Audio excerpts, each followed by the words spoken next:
they love you.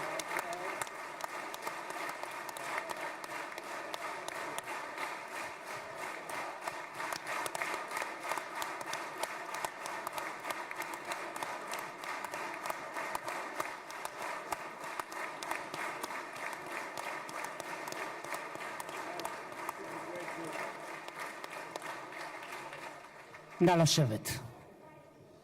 Please sit down.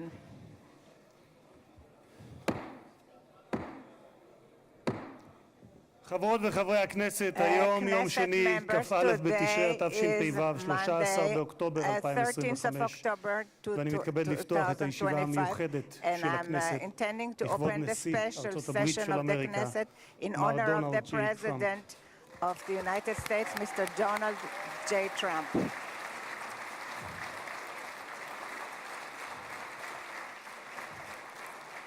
חברות וחברי הכנסת, בטרם נתחיל אני מזכיר שישיבה זו היא ישיבה מיוחדת ולכן לא יהיו בה הפרעות. מי שיפריע יוצא מאולם המליאה ולא יורשה לשוב אליה עד תום הישיבה, לא תהיינה אזהרות. בנוסף, ניתן יהיה למחוא כפיים בישיבה זו כפי שכבר ראיתם. כבוד נשיא המדינה יצחק הרצוג ורעייתו מיכל, Mr. יצחק הרצוג and his wife מיכל, כבוד ראש הממשלה בנימין נתניהו ורעייתו שרה, Benjamin Netanyahu and his spouse Sarah,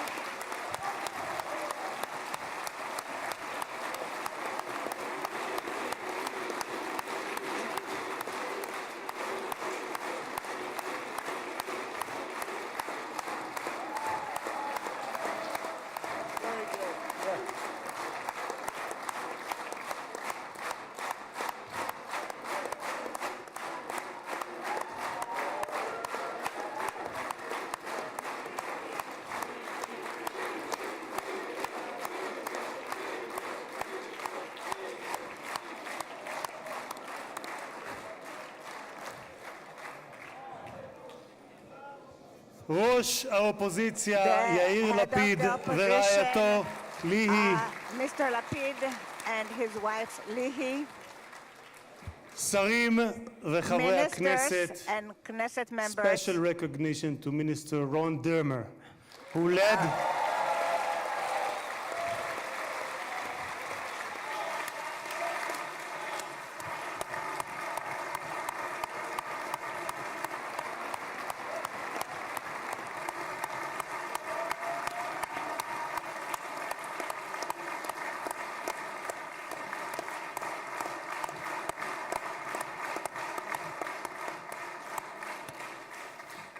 special recognition to Minister Ron Dermer, who led the negotiation team on behalf of Israel. Thank you, Ron. Secretary of State Marco Rubio,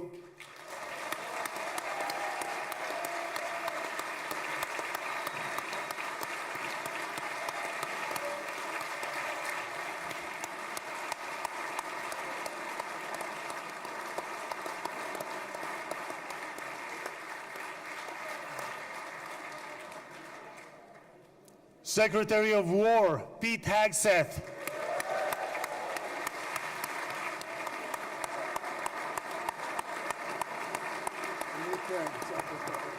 Secretary of War, I like it. I love it. Chairman of the Joint Chiefs of Staff General Dan Kane,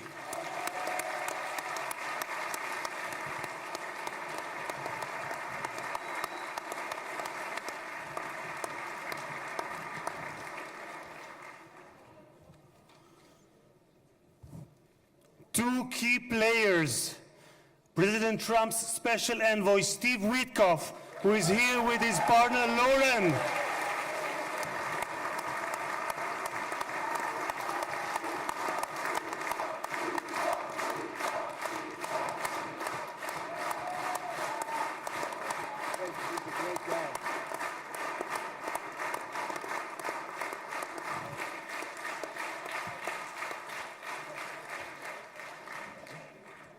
and Jared Kushner, who is here with his wife Ivanka.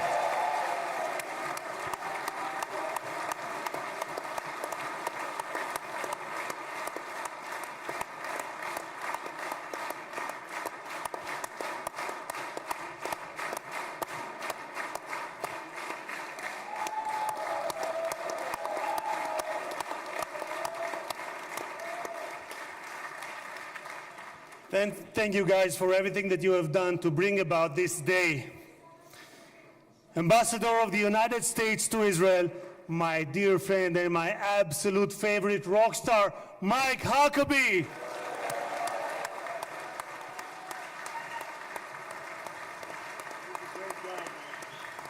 we have Janet? I don't see Janet. No, Janet's not in. Janet's not here.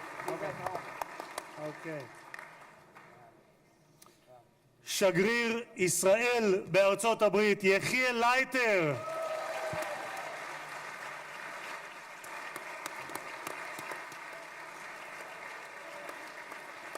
תודה. שגרירים וראשי משלחות זרות, ראש עיריית ירושלים משה ליאון ורעייתו סתווית, סגל א' של המדינה, ראשי גופי הביטחון, אלה שנמצאים איתנו ואלה שבשטח, הרמטכ"ל רב אלוף אייל זמיר,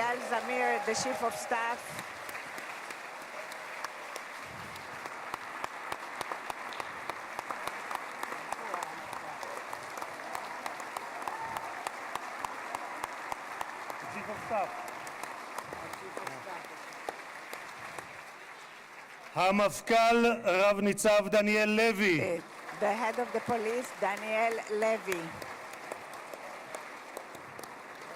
נציב שירות בתי הסוהר רב גונדר קובי יעקבי. הוא נמצא בשטח, הוא מאלה שנמצאים בשטח. נציב הכבאות וההצלה הרב תפסר אייל כספי. ראש המוסד דוד ברנע.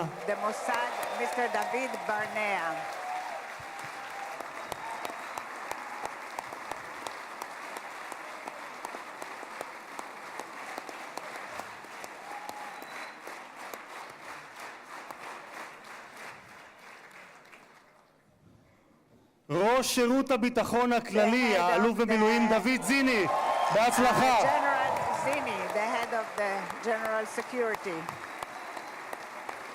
Great success to you.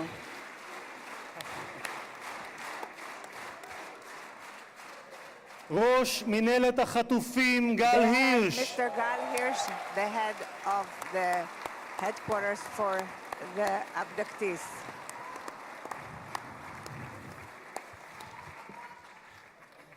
ראשי ערים וראשי רשויות מקומיות, And the local authorities. מנכ"ל הכנסת שהרים בשלושה ימים ביקור שדרושים לו 3 חודשים לפחות, משה צ'יקו אדרי.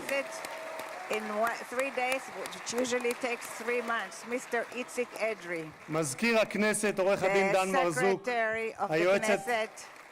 היועצת המשפטית לכנסת עורכת הדין שגית אפיק, קצין הכנסת ניצב יובל חן, חברי הנהלת הכנסת, משפחות חטופים, משפחות שכולות,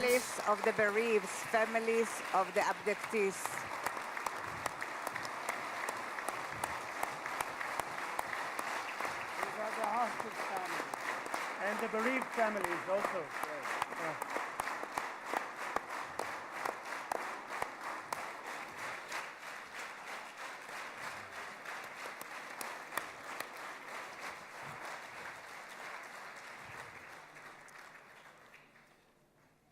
סגל א' של המדינה, מכובדים מהארץ ומהעולם, ואני פותר בזאת את הדוברים הבאים יזכו כל המכובדים. קהל יקר, אזרחי ישראל, יש לי הכבוד המיוחד לברך יחד איתכם את החבר הטוב ביותר שהיה אי פעם למדינת ישראל בבית הלבן. ברוך הבא לישראל, ברוך הבא לירושלים, ברוך הבא לכנסת, הנשיא דונלד ג'יי טראמפ.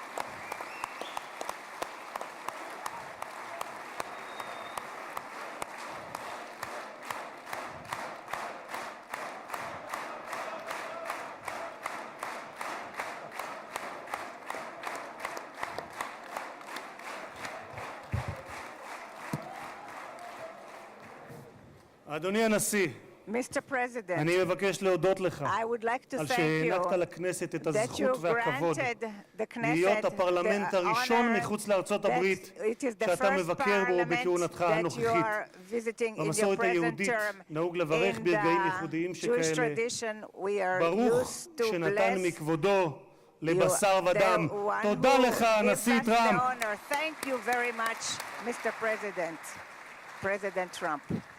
כבוד הנשיא, לפני 2000 Honorary שנה President, הוגלינו בכוח הזרוע 2,000 מנחלת years אבותינו, ago, we were אבל exiled בכל from התפוצות our בהן homeland. חיינו, But in all the מעולם לא diaspora that שכחנו we את lived by, ירושלים. we never forgot הלב הפועם Jerusalem. של העם היהודי מאז The נוסדה beating כבירתו heart of the לפני Jewish 3,000 people, שנה, ואליה since it's התפללנו שנה אחר for שנה which we אחר שנה. prayed for year after ולפני 7 year. שנים And 7 היית years ago, אתה, it הנשיא was טראמפ, you, President שבשם Trump, ארצות הברית של אמריקה that in the name of הכרת the United בריבונות States הישראלית of על the ירושלים. United States, you recognized Jerusalem as the אתה capital of מימשת Jerusalem. הבטחה שנשיאים רבים לפניך הבטיחו, אבל רק אתה קיימת. העברת את השגרירות האמריקאית לירושלים השלמה והמאוחדת. תודה לך, הנשיא טראמפ. Thank you very much, President Trump. Thank you very much, President Trump.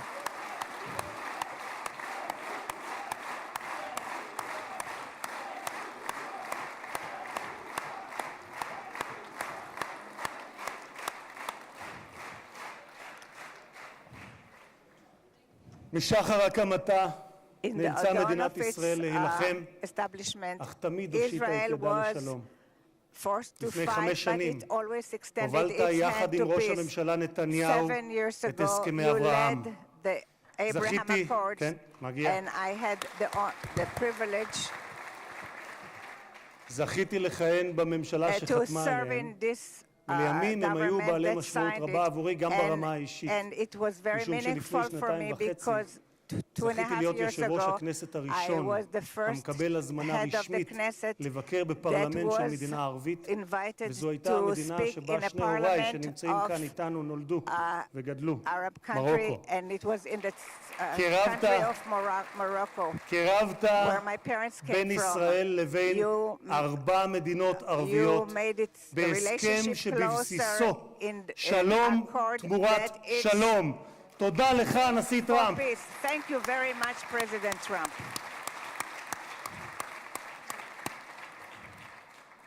הרבה לפני כהונתך הראשונה, years כבר before your first ב-2011, term, already in זיהית את 2011, הסכנה שבאיראן you גרעינית identified the וכתבת, danger of ואני אומר זאת a בשפת המקור nuclear ברשותכם. Iran. Iran's quest of nuclear weapons is a major threat to our nation's national security interests. We can't allow Iran to go nuclear. איום על ארצות הברית משמעו איום על העולם החופשי כולו. את עמדתך העקבית ששמה את אמריקה ראשונה, America first, Continued that אך you לא put לבדה, America but first, not but not America alone, alone. but not America הבאת alone. עמך You לבית brought הלבן with בשתי you to כהונותיך. the White לפני 4 House in your חודשים, two terms. לאחר שראש הממשלה נתניהו 4 months ago, פתח after במבצע Prime עם כלביא, Minister הורית על started המבצע Rising פטיש חצות, Lion, Midnight Hammer, you started פעולה the אמיצה, Midnight שלא Hammer, הייתה which was כמותה a very עד brave שאתה action הגעת. that there was nothing like it until you arrived at the White House.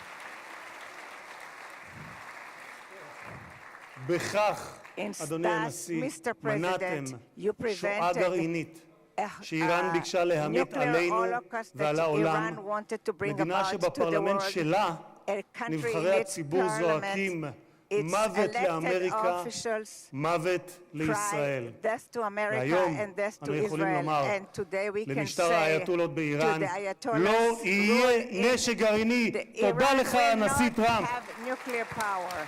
Thank you, President Trump.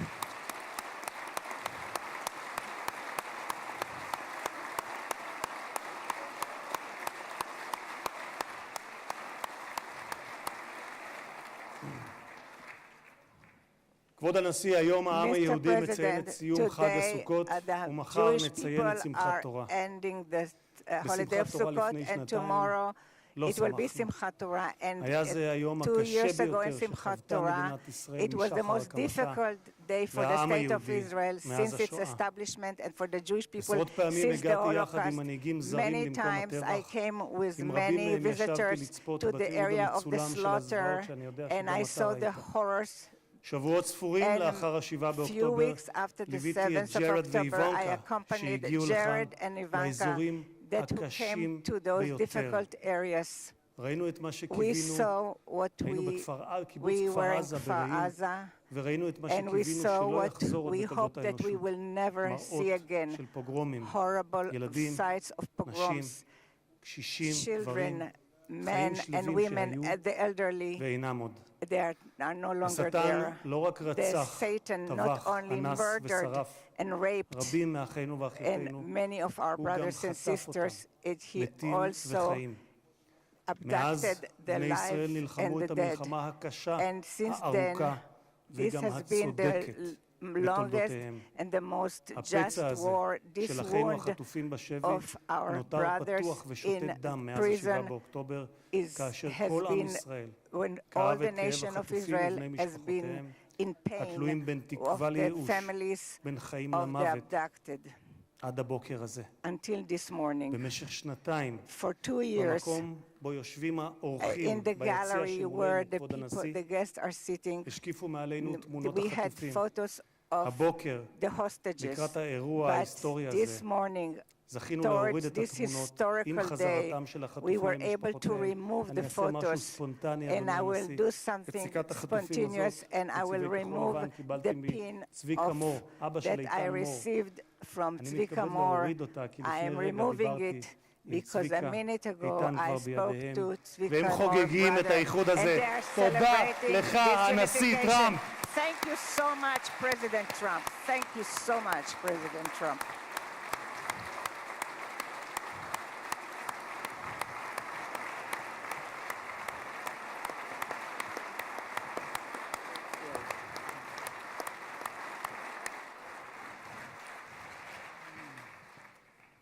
Mr. President, you stand before the people of Israel not as another American president, but as a giant of Jewish history, one for whom we must look back 2.5 millennia into the mists of time to find a parallel, Cyrus the Great.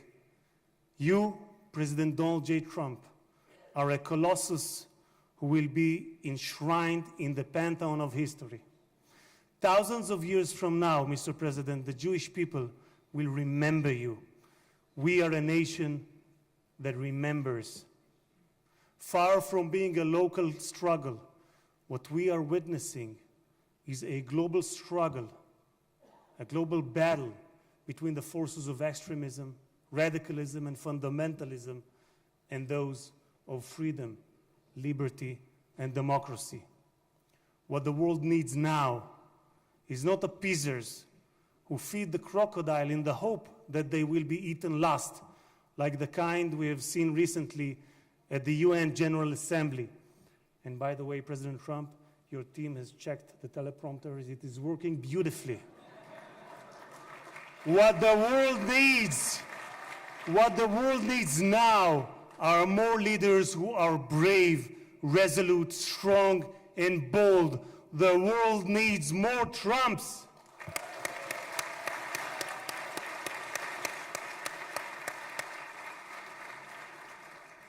Mr. President, with your permission, I would like to take this moment to address Prime Minister Netanyahu.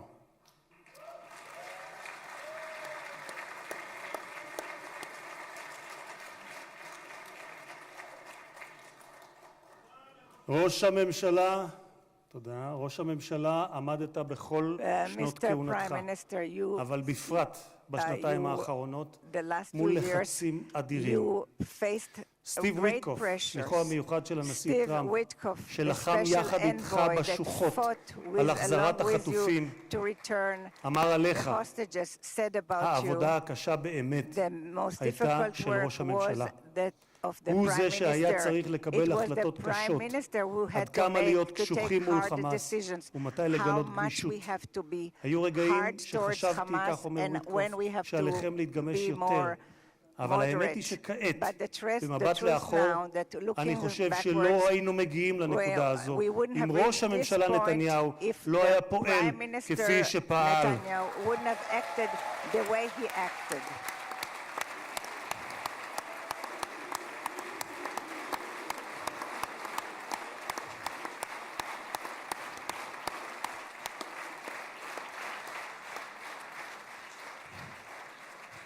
גם הנשיא שלי, Also, ממשיך my וויטקוף, גם הנשיא שלי, אתה אדוני, הנשיא טראמפ, Also, מאמין my בכך. president הוא מאמין Trump שראש believes הממשלה נתניהו that the קיבל prime החלטות קשות minister מאוד, והיו Netanyahu אנשים made פחות אמיצים hard decisions, שלא היו מקבלים and החלטות there were כאלה. people who would have והנה been אנחנו less כאן brave היום, who wouldn't have made משום these שלחמאס decisions. לא הייתה We ברירה, are here כך today אומר וויטקוף. because הם the נאלצו Hamas להגיע did not have להסכם an הזה. alternative. So הלחץ said היה Witkoff. עצום ולכם The יש pressure צבא was גדול. great, and התקדמתם therefore משמעותית we בשטח, progressed וזה מה immensely, שהוביל and להסכם this הזה. is what כך brought אומר about this השליח agreement. וויטקוף. This is what the envoy Witkoff has stated. אדוני ראש הממשלה, Mr. Prime אתמול, Minister, yesterday, בדרכו לישראל, אמר on הנשיא his טראמפ, way to Israel, שאתה the הוא האיש President הנכון, Trump, that you are בזמן the הנכון. right person ואני at גאה the לומר right כאן, time. And I'm proud to say לעיני העולם, here, in front of the שבזכותך whole world, הגענו that להישגים thanks to הרבים you, שאליהם we הגענו. have- תודה we לך, achieved ראש the הממשלה. great things that we have achieved. Thank you so much, Mr. Prime Minister.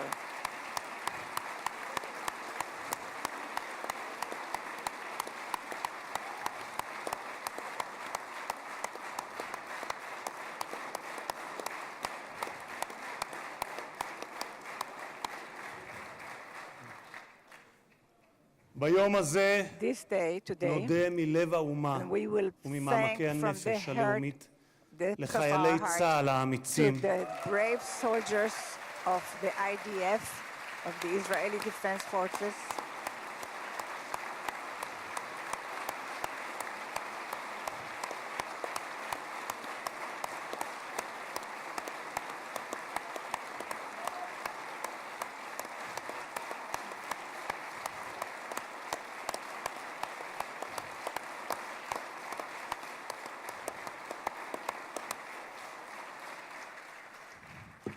נודה לחיילי thank צה"ל to the האמיצים IDF שהסתערו brave קדימה soldiers כאריות who fought וסיכנו like את חייהם lions and כדי endangered their להגן על lives מדינת ישראל. in order to protect רבים the מהם state of נפלו Israel. והקריבו את Many of חייהם them למען המדינה, sacrificed their lives שמרכינה את ראשה for בפניהם the ובפני country משפחותיהם that השכולות. bows its head.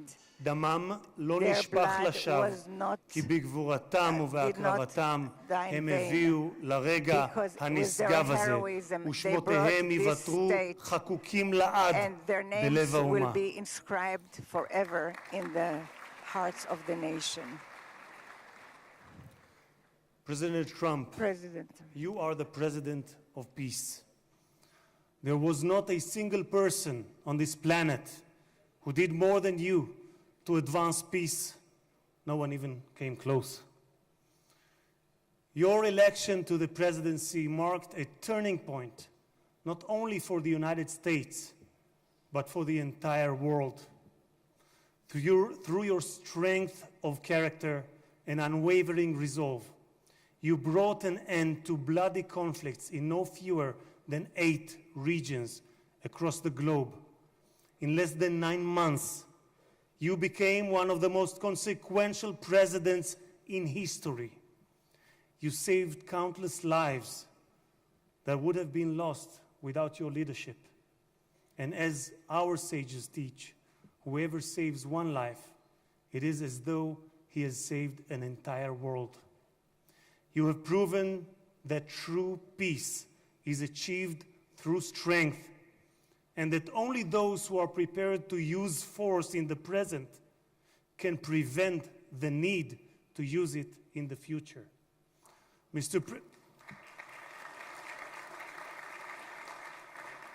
Mr. President, You, more than any other individual, are deserving of the highest recognition for your efforts in promoting peace. Therefore, I hereby announce that together with our good friend, Speaker of the House, Mike Johnson, we will rally speakers and presidents of parliaments from around the world to submit your candidacy for the Nobel Prize, Peace Prize next year. There is no one more deserving than you, President Trump. No one.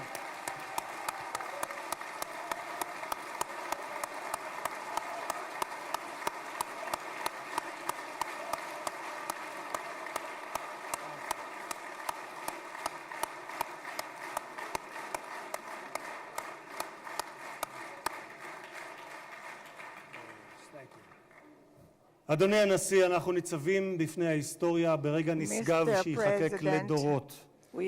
זה יום מאוד מרגש לאזרחי ישראל, יום שכולנו ייחלנו לו. בספר ירמיהו משיב השם לרחל המבכה את בניה.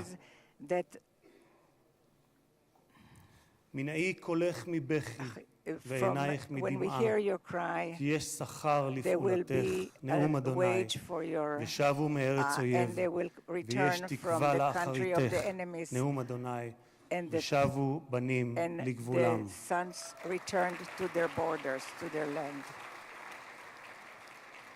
אני מבקש לאחל מכל ליבי החלמה מהירה ושלמה לפצועים ולחטופים השבים.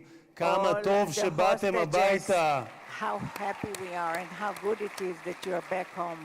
הנשיא טראמפ, מי ייתן והעושה שלום במרומיו יברך אותך, נשיא השלום, את ארצך ואזרחיה, את משפחתך וכל היקרים לך, ויעשה שלום עלינו ועליכם. May God bless you, President Trump. May God bless the United States of America. And may God bless the state of Israel. תודה רבה וחג שמח.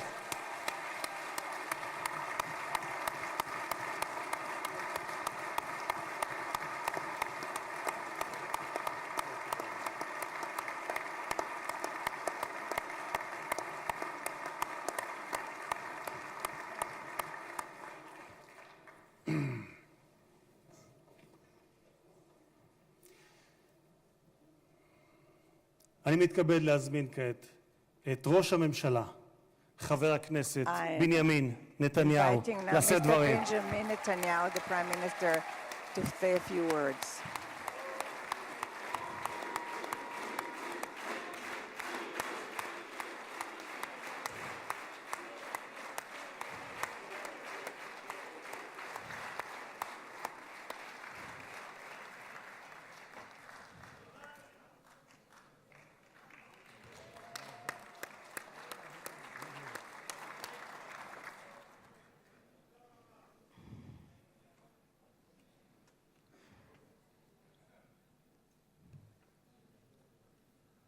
מכובדי הנשיא הרצוג ורעייתו מיכל, President Herzog and his wife Michal, מכובדיי הרבים, and the great honorary guests, ובראשם and headed by ידידנו הגדול, our great friend, נשיא ארצות הברית, the President of the United הנשיא States, דונלד ג'יי טראמפ.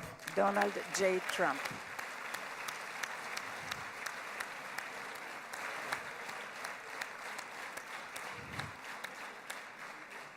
ברוך בואך לירושלים בירתנו הנצחית. ברוך בואך לישראל ביום המרגש הזה שיחקק בתולדות עמנו. וגם אתה הנשיא תחקק בתולדות עמנו. כי כבר נחקקת בתולדות האנושות, אבל אנחנו, כפי שנאמר, זוכרים את ידידינו, ואנחנו יודעים את חלקך החשוב והמכריע להחזרת יתרת חטופינו. ביום הזה, כשהתבשרנו עכשיו, רק לפני שעה קלה, שכל חטופינו החיים שבו אלינו returned back to us. איזו התרגשות. What excitement. כמה חיכינו לרגע הזה. How long we've waited for ואנחנו this מחויבים moment. להחזיר את כולם. And we have committed ואני to רוצה return להודות לך באופן everyone. אישי. And I want to thank you ובשם האומה personally כולה. and on behalf of the whole תודה לך, nation. הנשיא טראמפ. Thank you, Mr. תודה לך. President Trump. Thank you, Mr. President.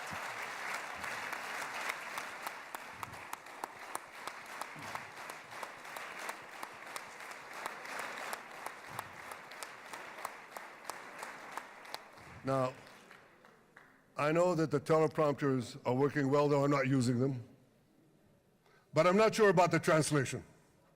So I'll say words in English. President Trump, the Knesset welcomes you and your distinguished delegation to Jerusalem, our eternal capital. This is your first visit to Israel since you recognize Jerusalem as our capital and moved the embassy here. Thank you, President Trump, for that.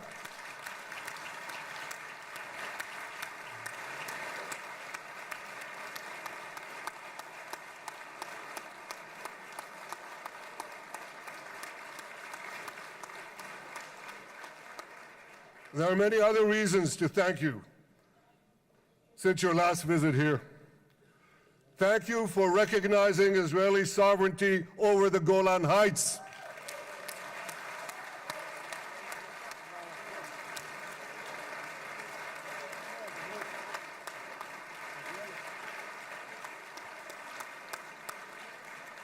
Thank you for standing up to the lies against Israel in the United Nations.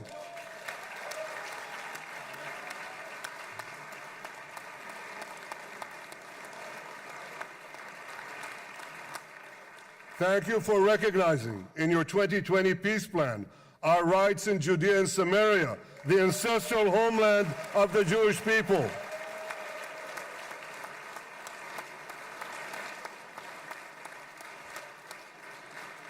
Thank you for brokering the historic Abraham Accords.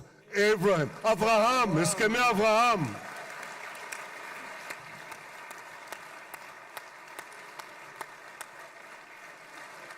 Thank you for withdrawing from the disastrous Iran nuclear deal.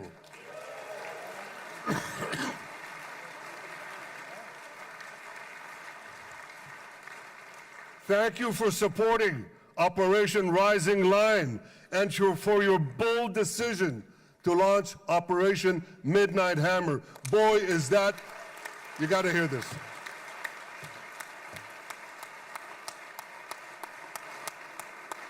This is the most fitting name ever named for a military operation because a little after midnight, you really hammered them.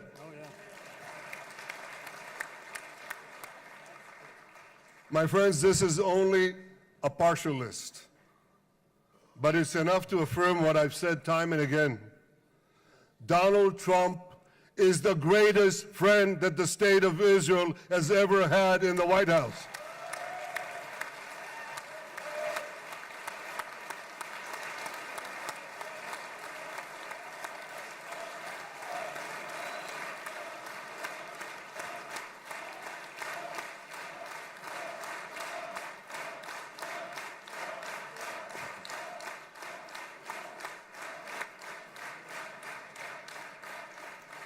No American president has ever done more for Israel. And as I said in Washington, it ain't even close. It's really not a match. Mr. President, today we welcome you here to thank you for your pivotal leadership in putting forward a proposal that got the backing of almost the entire world. A proposal that brings all our hostages home.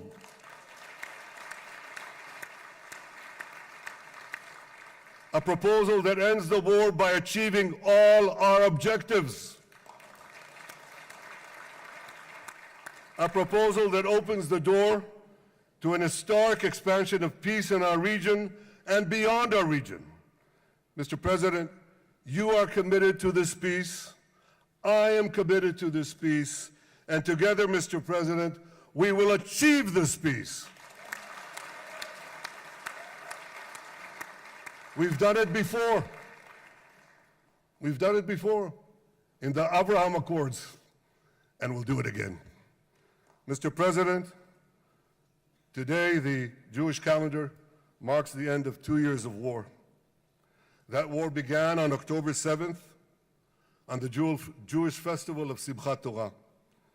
You always tell me, and you tell the world, remember October 7th.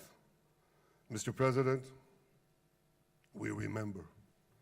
We remember the thousands of Hamas terrorists who stormed into our towns and kibbutzim. We remember the 1,200 people Hamas savagely slaughtered in cold blood, including dozens and dozens of Americans.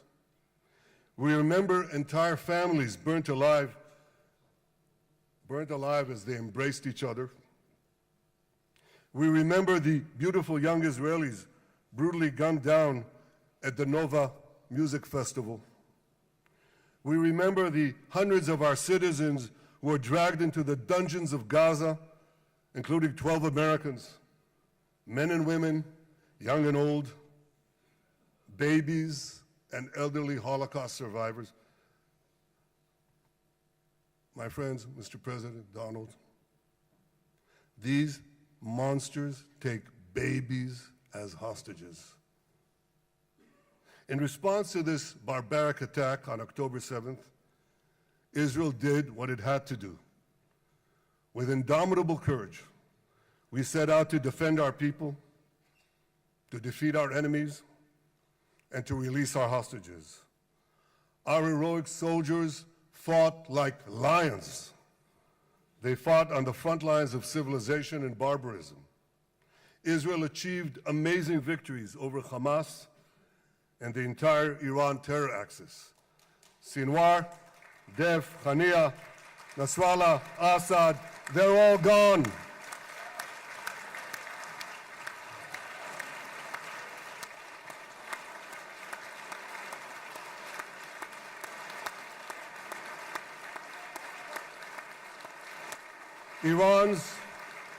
Iran's nuclear weapons and ballistic missile program, with your enormous help, Mr. President, rolled back. Half the Houthi leadership wiped out. But the price of this victory, the price of these victories, has been heavy. Nearly 2,000 of Israel's finest were lost, nearly half in battle. They left behind parents, spouses, siblings, and children.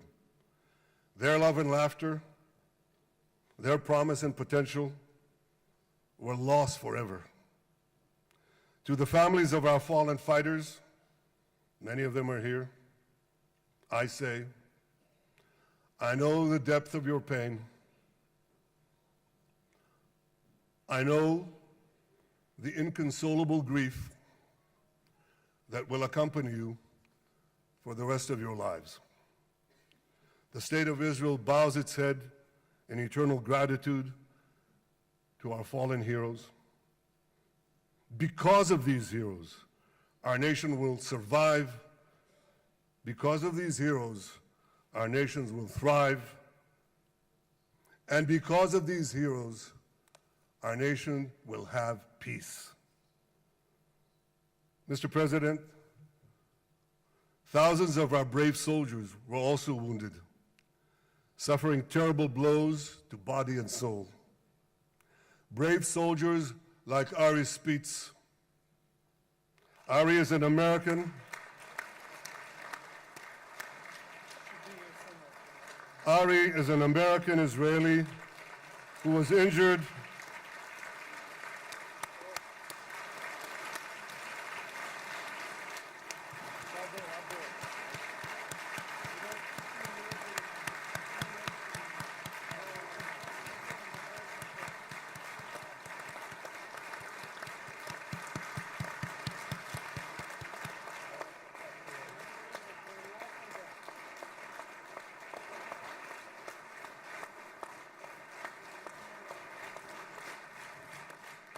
Ari is an American Israeli who was injured in Gaza while searching for Hamas terrorists and weapons.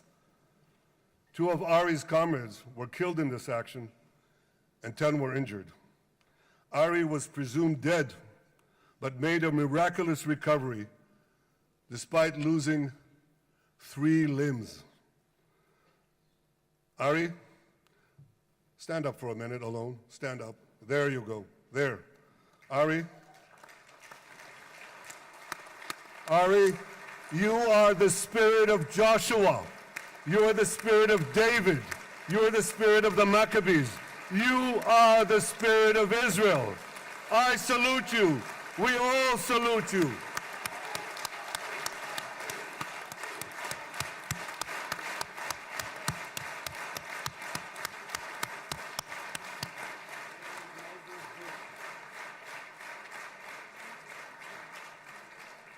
Sabine Tassa of Kibbutz Netiv HaAsara is watching us today from the Israeli consulate in Los Angeles. Sabine lost her husband and her oldest son on October 7th. She is the mother of 3 other boys. 2 of them, Koren and Shai, witnessed their father jump on a Hamas grenade to save his 2 sons. We all saw the film of those 2 boys crying out in pain, "Father is dead. Why? Why did God save me?" Mr. President, my friend Donald, I've seen some very tough things in my life. But I couldn't bring myself to watch those boys suffering again. So I didn't see this film except once.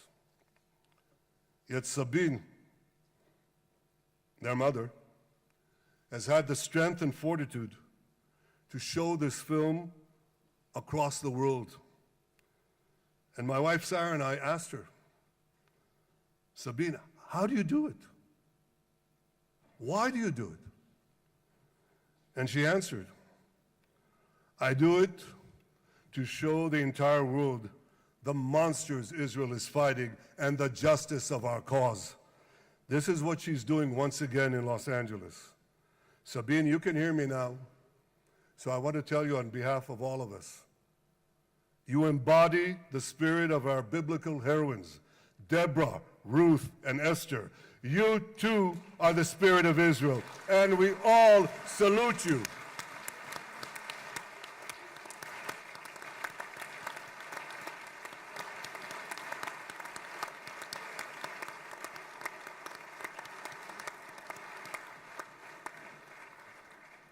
Mr. President, you asked me on our many conversations during the 12-day war with Iran, you asked me, how are the people holding up? And I said to you, our people are strong. Israelis are a nation of lions with unlimited resolve to defend our country and secure our future.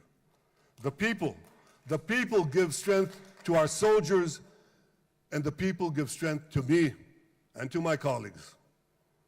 The Jewish people have risen from the ashes time and again, but when we formed the State of Israel and the Army of Israel, we pledged never again would be defenseless against our enemies.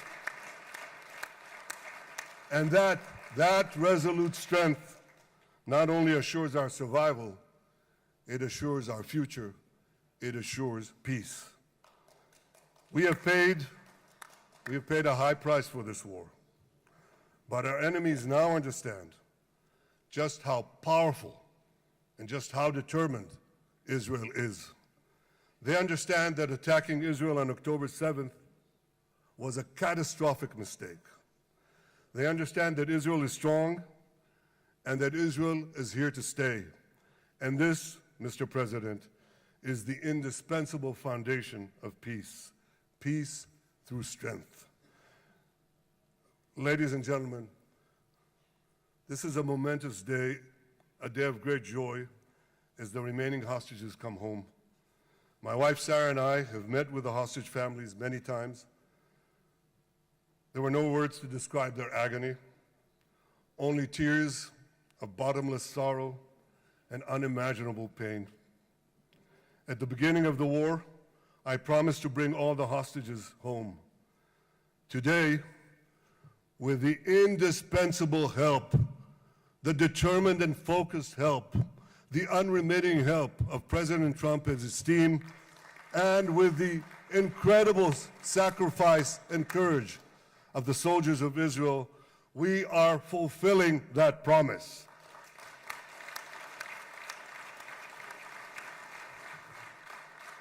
It has been a long journey to get here. In the first week of the war, our brave soldiers put military pressure on Hamas, and the international community put diplomatic pressure on them. This enabled us to secure the release of over 100 hostages. In heroic rescue attempts behind enemy lines, Israel's special forces rescued 8 live hostages and brought back the remains of dozens more. But as time went on, we all know what happened. The diplomatic pressure was turned on its head. More and more governments bought into Hamas's false propaganda. More and more governments succumbed to anti-Semitic mobs in their own countries. They just turned on Israel. They called for us to surrender to Hamas demands, just leave Gaza immediately, they said, end the war without committing to disarm Hamas, without committing to demilitarize Gaza. Had Israel succumbed to those demands, not only would Sinwar, Nasrallah, Assad, and Iran's missile and nuclear program remain intact. Not only that, because in no time, the Hamas killers would be back on the border fence, ready to repeat the horrors of October 7th again and again, as they vowed to do. But just at that point of maximum pressure on Israel, a man named Donald J. Trump was elected President of the United States.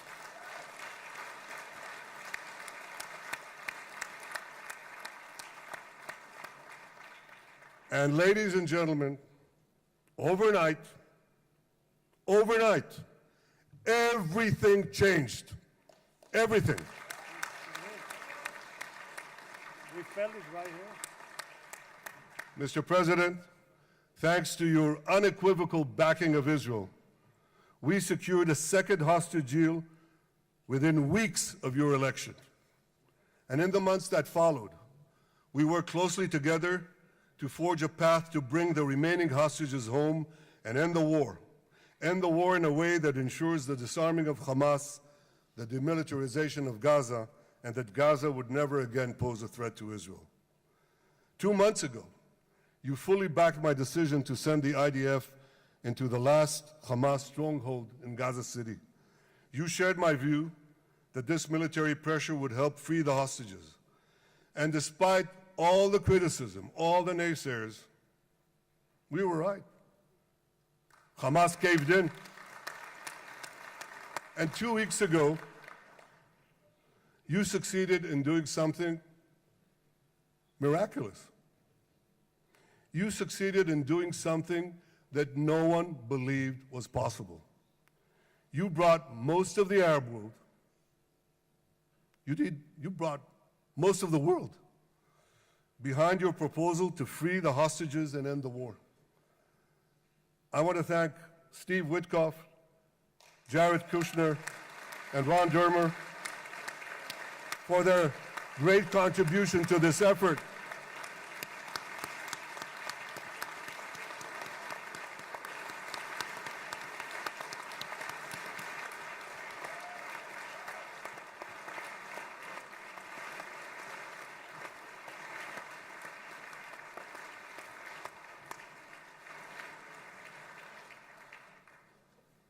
And I want to thank our negotiating team. I believe that the close cooperation between the two of us, between our two nations, combining Israel's military pressure and President Trump's unmatched global leadership. I have to tell you, I've seen a lot of American presidents.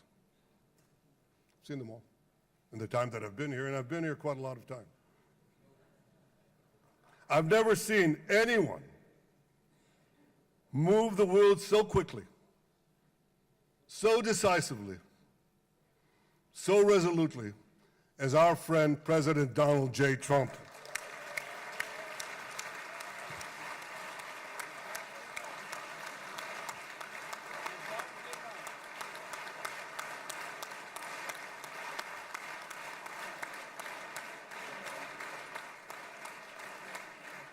With our military pressure and President Trump's global leadership, we achieved this historic moment.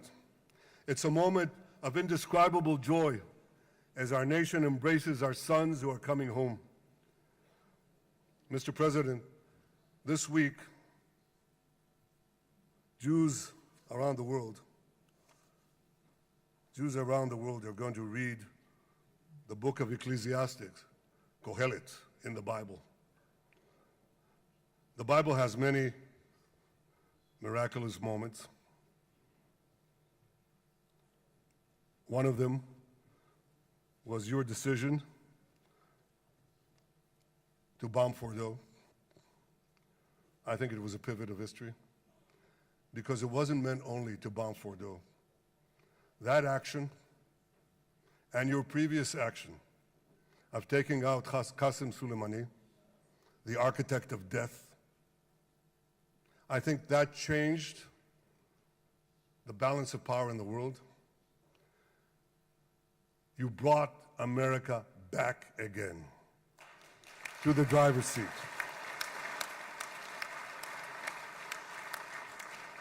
Now, I said that we're going to read this week the book of Ecclesiastes.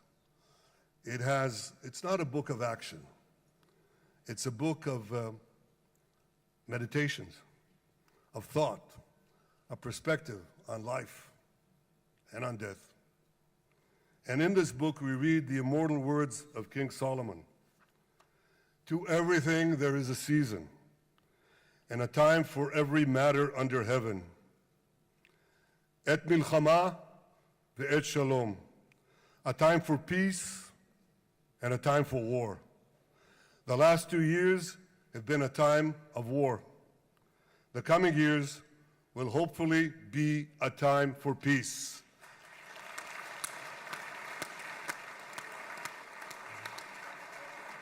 Peace inside Israel and peace outside Israel.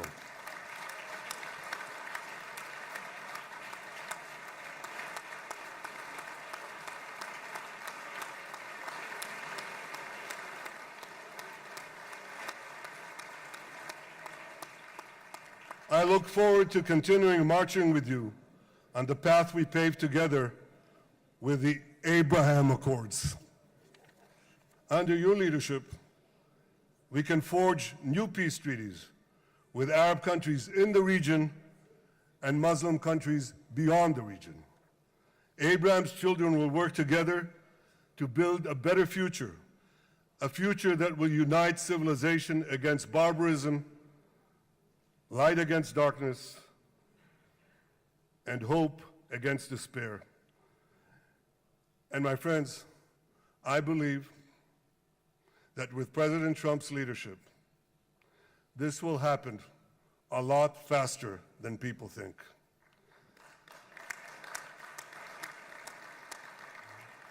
As Prime Minister of Israel, I extend my hand to hold those who seek peace with us.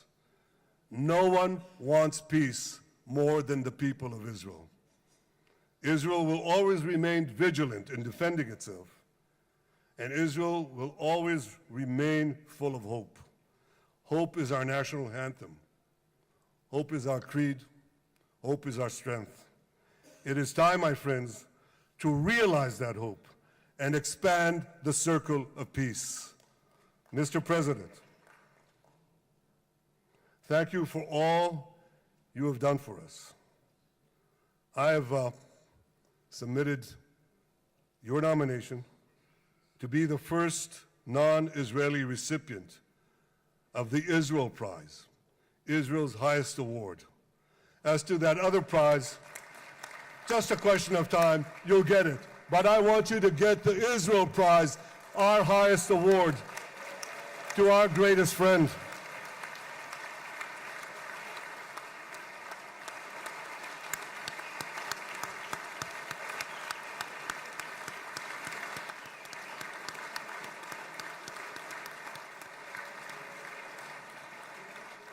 When others were weak, you were strong. When others were fearful, you were bold. When others abandoned us, you stood by our side. On behalf of the government and people of Israel, I thank you for your extraordinary friendship. Thank you for helping bring our hostages home. Thank you for supporting Israel's march to victory. Thank you for paving a path to peace. מכובדי נשיא ארצות הברית, ידידי דונלד, Honorary ברוך הבא President, לישראל, welcome to ברוך Israel. הבא לירושלים, Welcome to Jerusalem. ברוך הבא ביום המרגש הזה, Welcome to שהחיינו this וקיימנו exciting day והגיענו that לזמן brought הזה. us to this day.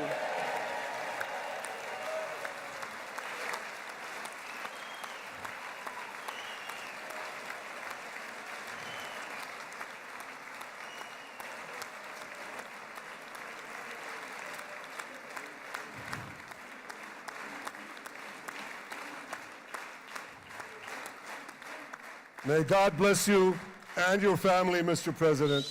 May God bless America. May God bless Israel. And may God bless the covenant between our two promised lands. Thank you, Mr. President.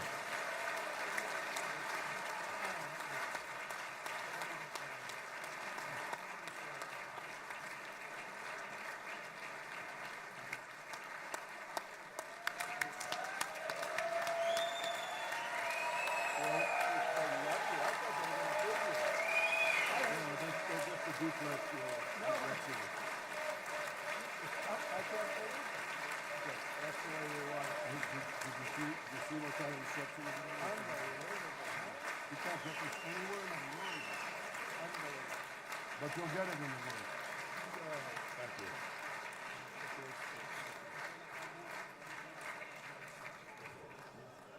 The president. Where? Oh, you're the last speaker.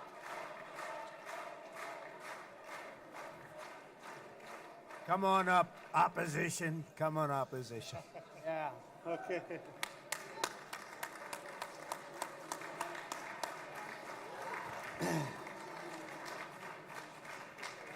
אני מתכבד להזמין כעת את ראש האופוזיציה, חבר הכנסת יאיר לפיד.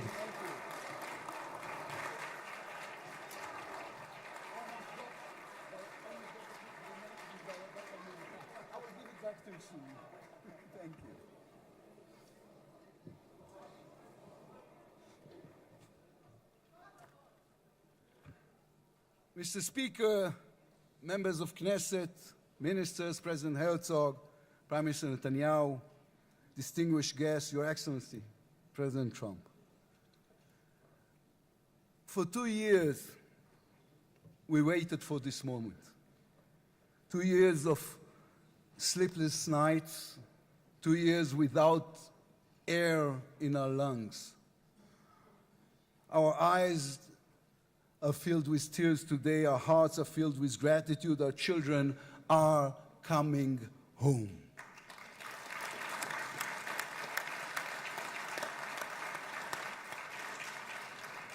In the Babylonian Talmud, a sacred book of the Jewish people, it is written, whoever destroys one life, it is as though he destroyed an entire world, and whoever saves one life, it is though as he has saved an entire world. Mr. President, you have saved the lives of our hostages.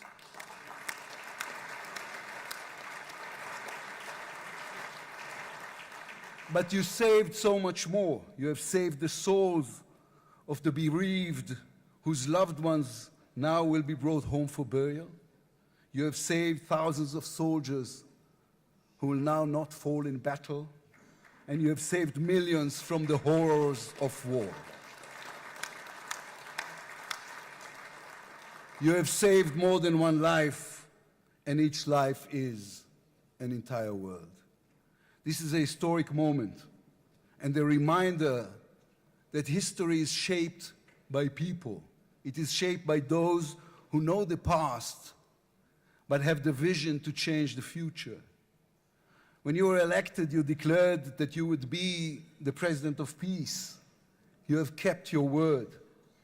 The fact that you were not awarded the Nobel Peace Prize is a grave mistake by the committee. But they will have no choice, Mr. President. They will have to award it to you next year.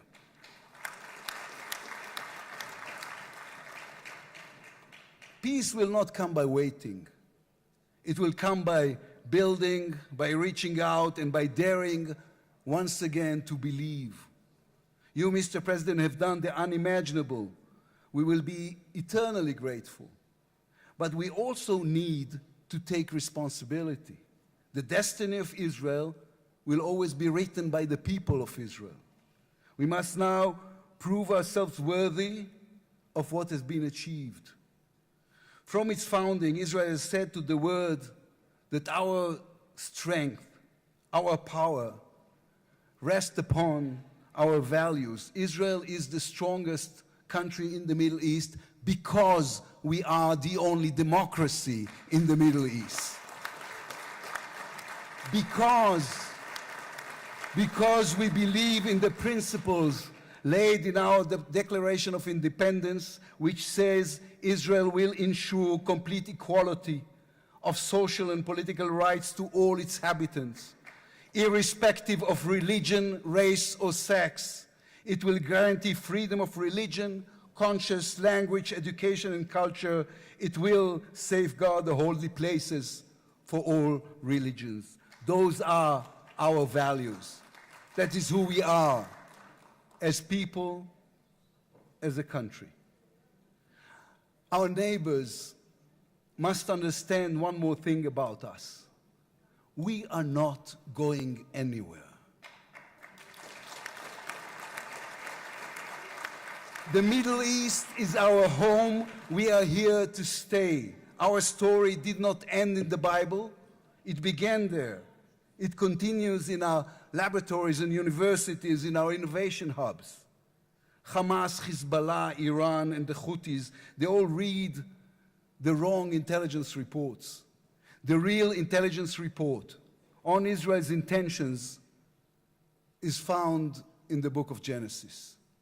And I will give you and your descendants after you the land of Canaan for an everlasting possession. We call upon the nations of the Islamic world and all our neighbors, Saudi Arabia, Syria, others. We are here to stay. We can do great things together. Come and talk to us.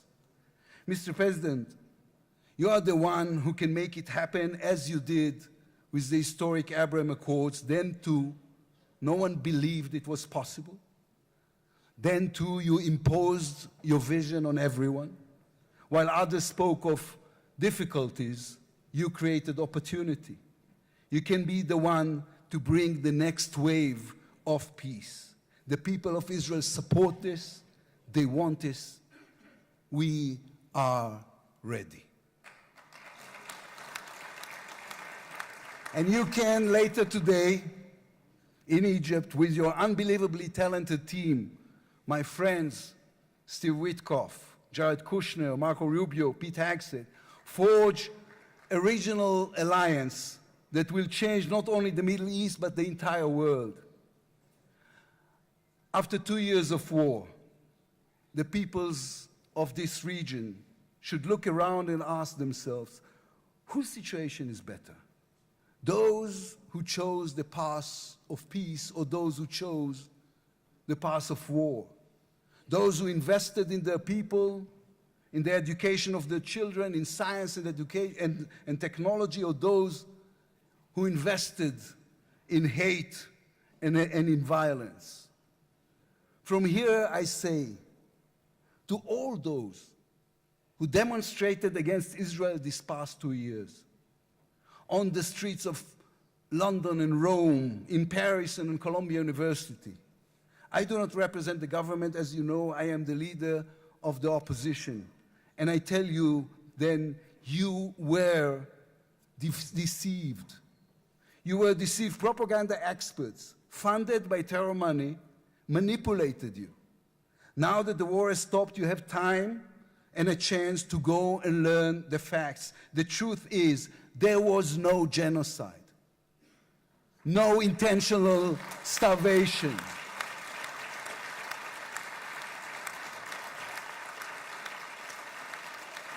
The truth is, there was an army and a country fighting in the most complicated conditions imaginable against terrorists who send their own children to die for a follow-up, who use their own children as human shields.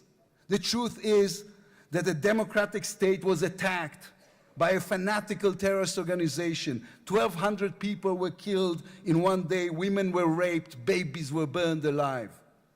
And all that, on all the while, they played with your minds, selling you the absurd idea that supporting Islamic terror is somehow a liberal value. There is good and evil in this world. When you stand with Hamas, you stand with evil. When you stand with Hezbollah, you stand with evil. When you stand with the Iranian regime, you stand with evil. When you stand with Israel, you stand on the side of justice.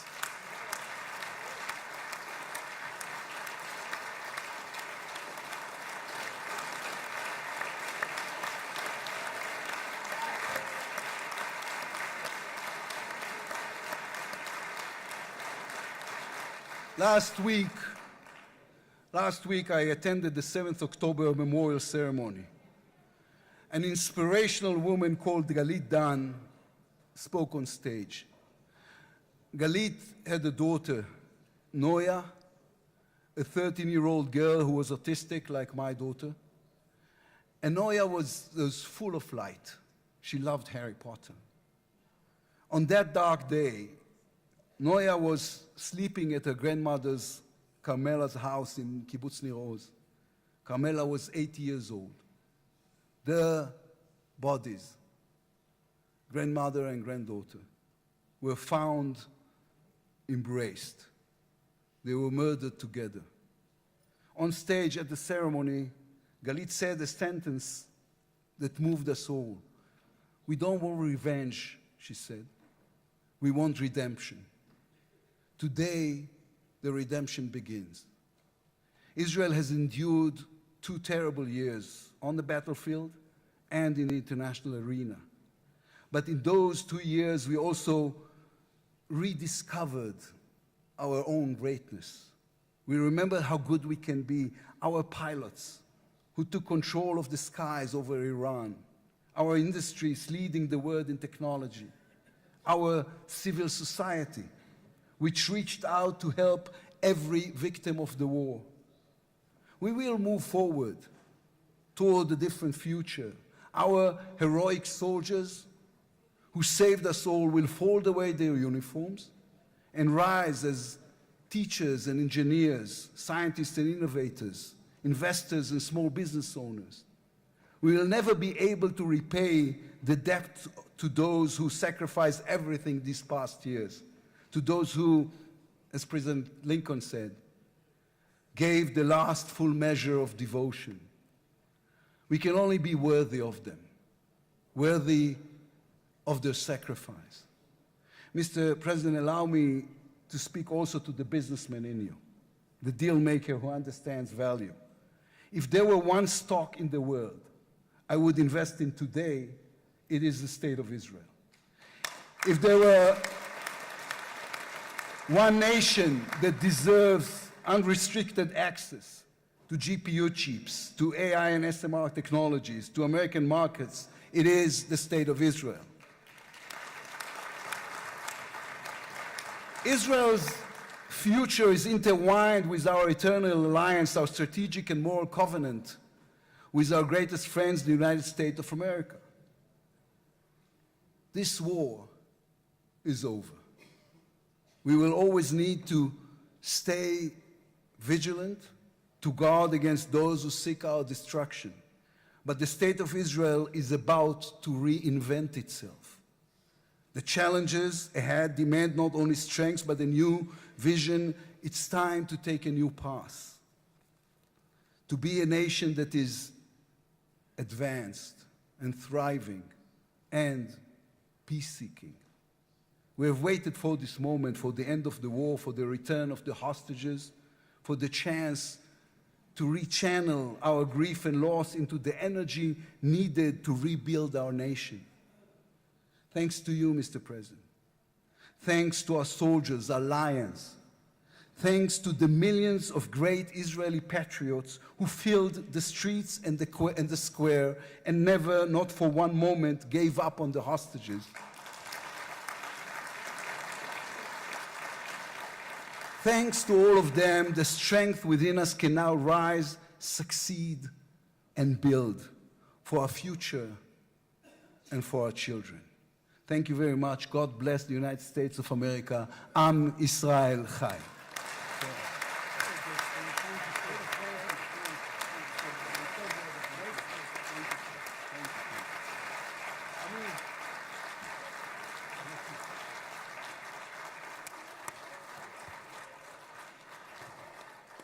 אני מודה לראש האופוזיציה, I would like to thank the head of the opposition. members of the Knesset.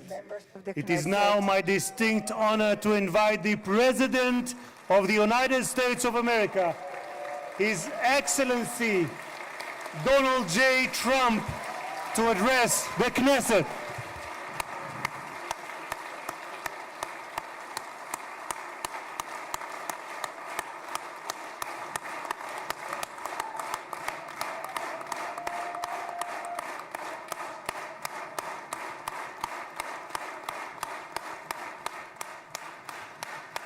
Thank you very much. Thank you. Thank you very much, everybody. It's a great honor. Nice place. Very nice place. Mr. President, Mr. Prime Minister, Mr. Speaker, esteemed members of the Knesset and cherished citizens of Israel, we gather on a day of profound joy, of soaring hope, of renewed faith, and above all, a day to give our deepest thanks to the Almighty God of Abraham, Isaac, and Jacob.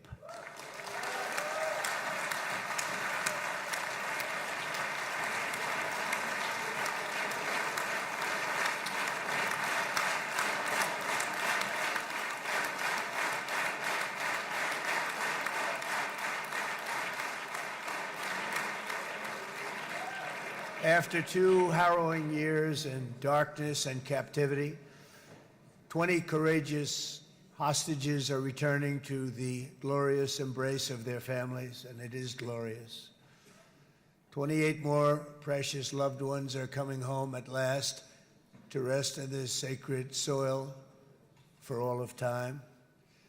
And after so many years of unceasing war and endless danger, today the skies are calm, the guns are silent, the sirens are still, and the sun rises on a holy land that is finally at peace, a land and a region that will live, God willing, in peace for all eternity.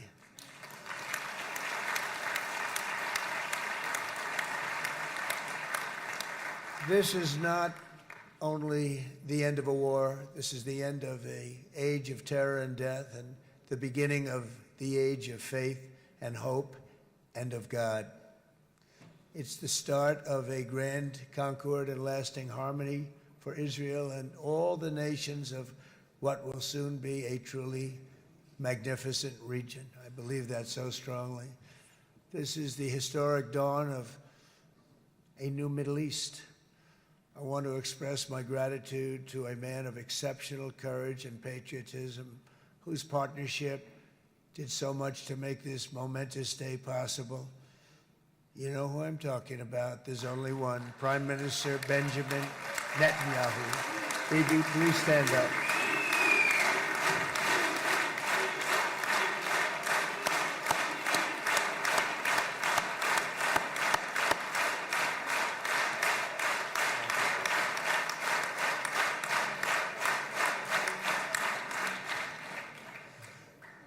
And he is not easy, I want to tell you. He's not the easiest guy to deal with, but that's what makes him great. That's what makes him great.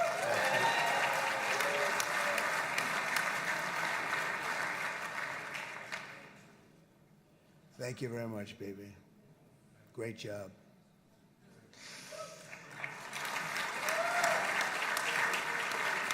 And let me also convey my tremendous appreciation for all of the nations of the Arab and Muslim world that came together to press Hamas to set the hostages free and to send them home. We had a lot of help. We had a lot of help from a lot of people that you wouldn't suspect, and I want to thank them very much for that. It's an incredible triumph for Israel and the world to have all of these nations working together as partners in peace. And it's pretty unusual for you to see that, but it happened in this case. This was a very unusual point in time, a brilliant point in time. Generations from now, this will be remembered as the moment that everything began to change, and change very much for the better. Like the USA right now, it will be the golden age of Israel and the golden age of the Middle East. It's going to work together. I'd like to thank several great American patriots for their invaluable help in getting something done that almost everyone thought was absolutely impossible. We were wasting our time. So many people said, "You're just wasting your time." But we weren't, because we had talented people working with us, and we had people that loved your country, and frankly, people that loved the region. They loved the Middle East. I want to thank my friend Steve Witkoff.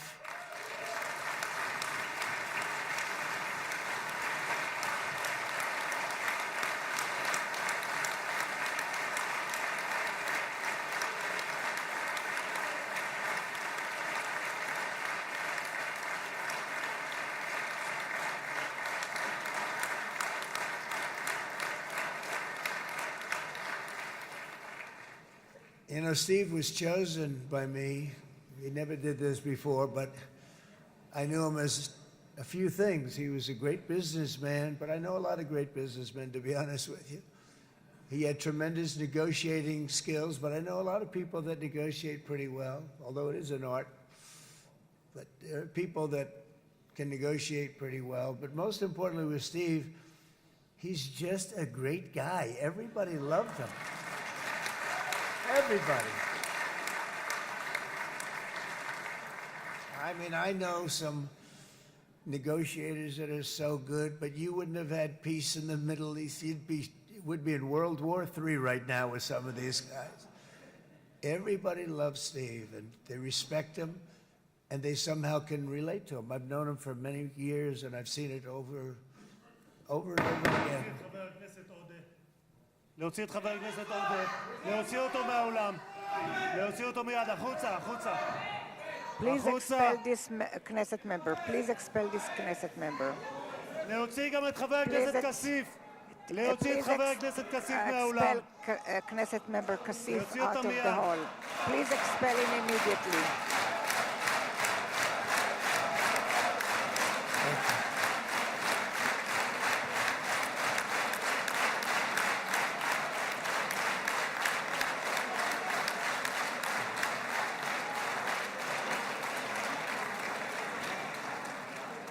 Sorry for that, Mr. President.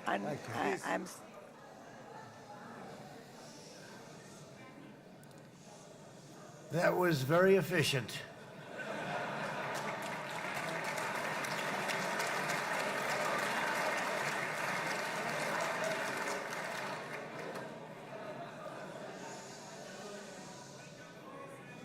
So back to Steve. He's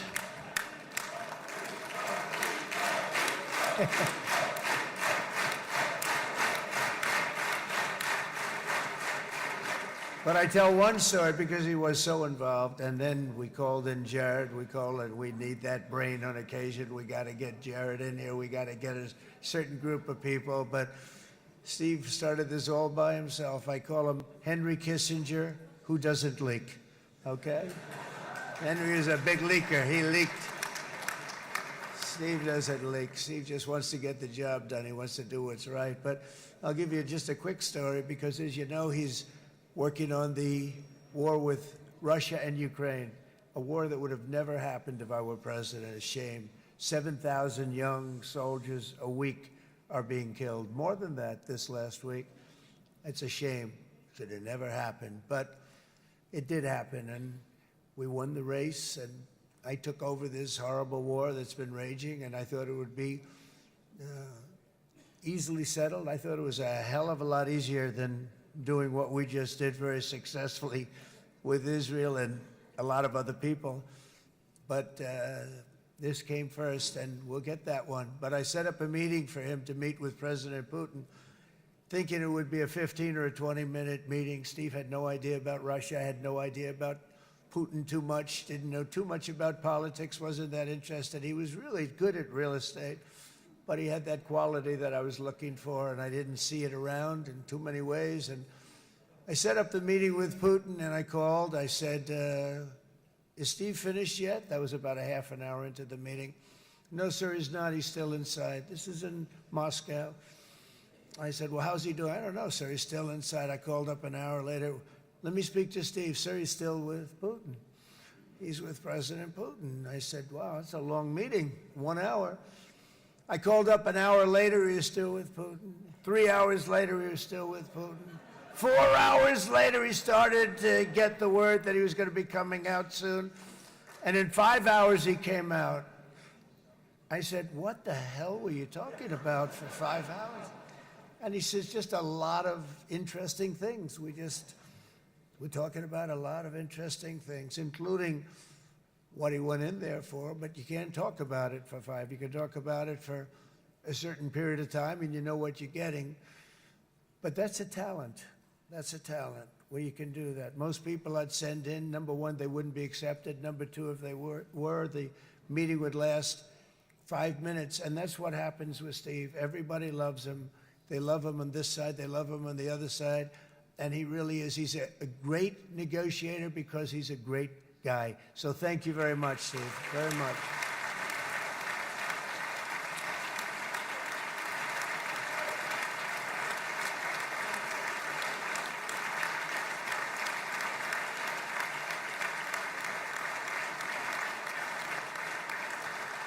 And let me also give a very special thanks to someone who truly loves Israel. In fact, loves it so much that my daughter converted. My daughter converted. I didn't know this was going to happen.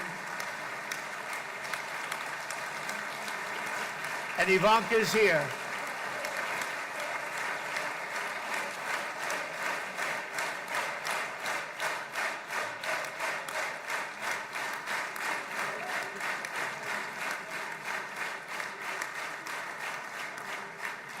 And Bibi, you do know this was not in the cards for me. You understand that. And she is so happy, and they are so happy. At least I think they're happy. If they're not, we have a big story, right? No, they have a great marriage, and they get along great. They're best friends. They have a very special relationship. But Jared has been so helpful. He really did something very special. He established the Abraham Accords with a group of very wonderful people. I like calling it the Avraham Accords, because people that, right? Avraham. It's so cool. It's so much sort of nicer, you know, the Abraham versus the Avraham.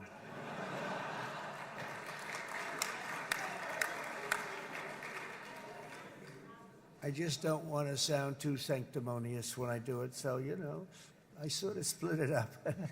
This way we keep everybody happy. But we have some very great talent, and they have no excuses for anything that's taken place, because we had some unbelievably good people working on this. And then you're going to add a man named Marco Rubio, who is also here. That's right.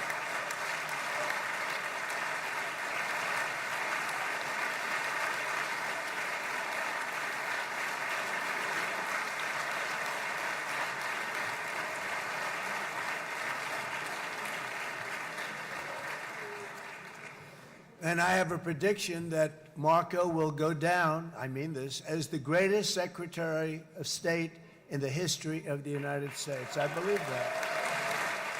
I believe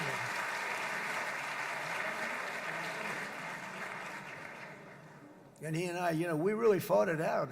You remember, he was tough. He was nasty. Who the hell thought this was going to happen, Marco, right? And now I'm saying he's going to go down as the greatest. He will. He was always smart and sharp, and people respect him. And then we have somebody who's young, but an unbelievable leader. I saw it a long time ago, and he's turned out to be even better than we thought. Right, Susie? I think even better.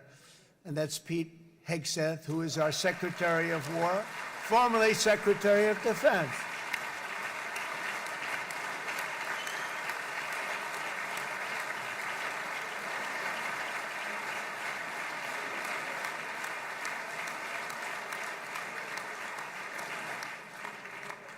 And as you know, we decisively won World War I.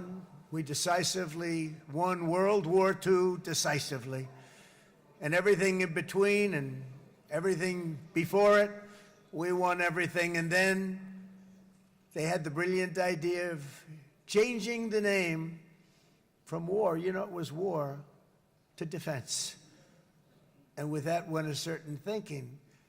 And we fought in a very politically correct way after that. We always had the strongest military, and now we have a stronger military than we've ever had before. Because of my first term, I've totally rebuilt the military, every aspect of it.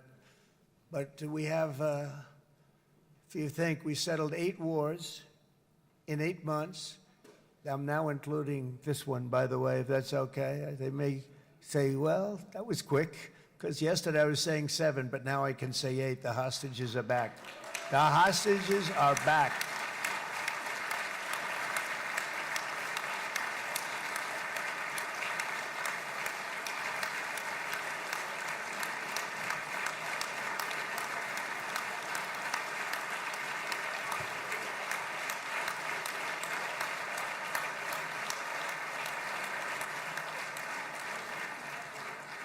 It is a good feeling. Isn't that nice to say? You know, I just said the hostage. First time I said the hostages are back. It feels so good to say it.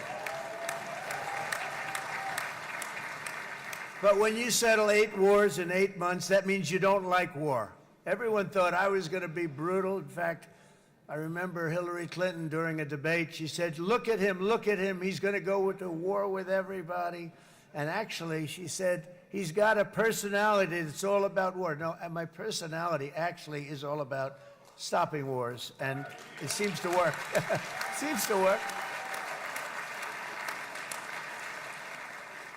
But it also means this name change and our attitude that we're not going to go into a war, but if we do, we're going to win that war like nobody has ever won a war before. We will not be politically correct, but we're not going to be there. And I think, you know, as you mentioned, Bibi, before, peace through strength. And that's what it's all about. The United States has the greatest and most powerful military in the, right now, history of the world. I can tell you we have weapons that nobody's ever dreamt of. I only hope we never have to use them. I rebuilt the military. I was proud to do it, but some of the things I hated to do. I hated certain of the weapons because the level of power is so enormous. It's so dangerous, so bad. But we have to do what we have to do. We make the best weapons in the world, and we've got a lot of them. And we've given a lot to Israel, frankly. And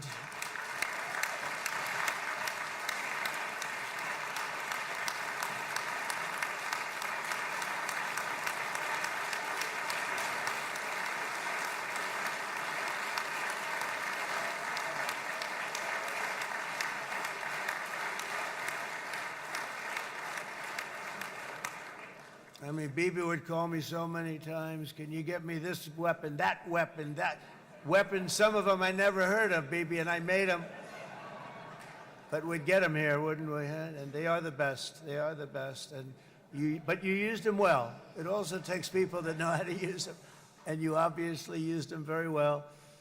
But so many that Israel became strong and powerful, which ultimately led to peace. That's what led to peace.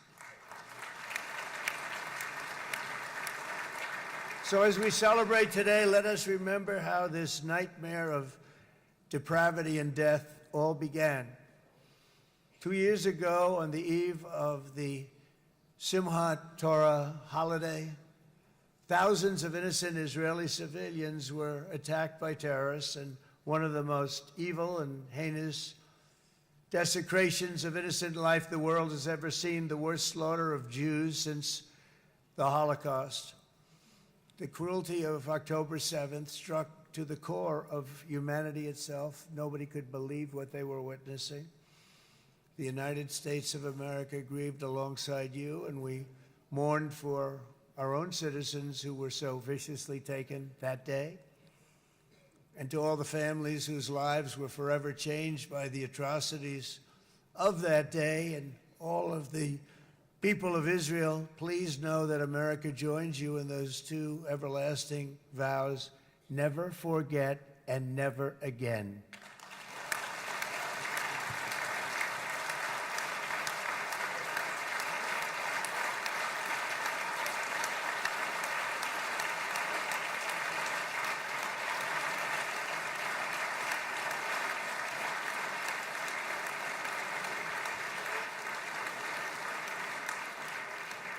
From October 7th until this week, Israel has been a nation at war, enduring burdens that only a proud and faithful people could withstand. It was a very tough period of time. For so many families across this land, it has been years since you've known a single day of true peace. But now at last, not only for Israelis, but also for Palestinians and for many others, the long and painful nightmare is finally over. And as the dust settles, the smoke fades, the debris is removed, and the ashes cleaned from the air, the day that breaks on a region transformed, and a beautiful and much brighter future appears suddenly within your reach. This is now a very exciting time for Israel and for the entire Middle East, because all across the Middle East, the forces of chaos, terror, and ruin that have plagued the region for decades now stand weakened, isolated, and totally defeated. A new coalition of proud and responsible nations is emerging, and because of us, the enemies of all civilization are in retreat. Thanks to the bravery and incredible skill of the Israeli Defense Forces and Operation Rising Lion,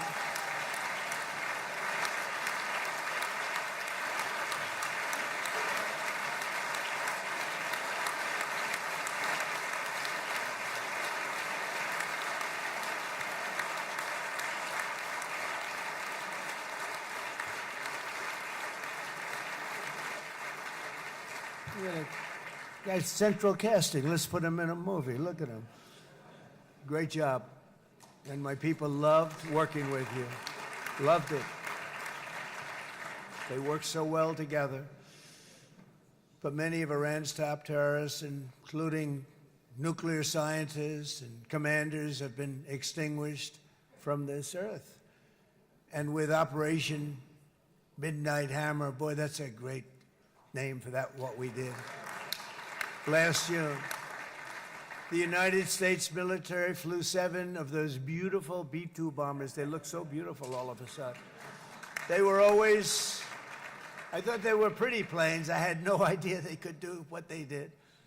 In fact, we just ordered 28 more of them. A little updated version. We ordered a whole pile of them. And almost 100 other planes went with them, including fighter jets. And we had 52 tankers, big, beautiful, brand new tankers that were loading them up 4 or 5 times. They've traveled 37 hours back and forth, think of that. But we had tankers all over the sky for all the other planes. We had the F-22s, the F-35s. F-16s. We had a hell of a lot of planes.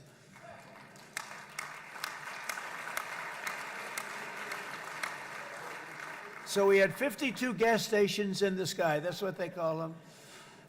I'll tell you, I wouldn't want to be flying one of them. We have our great General Raisin Cain right here. General, stand up. This guy, what a general. Thank you.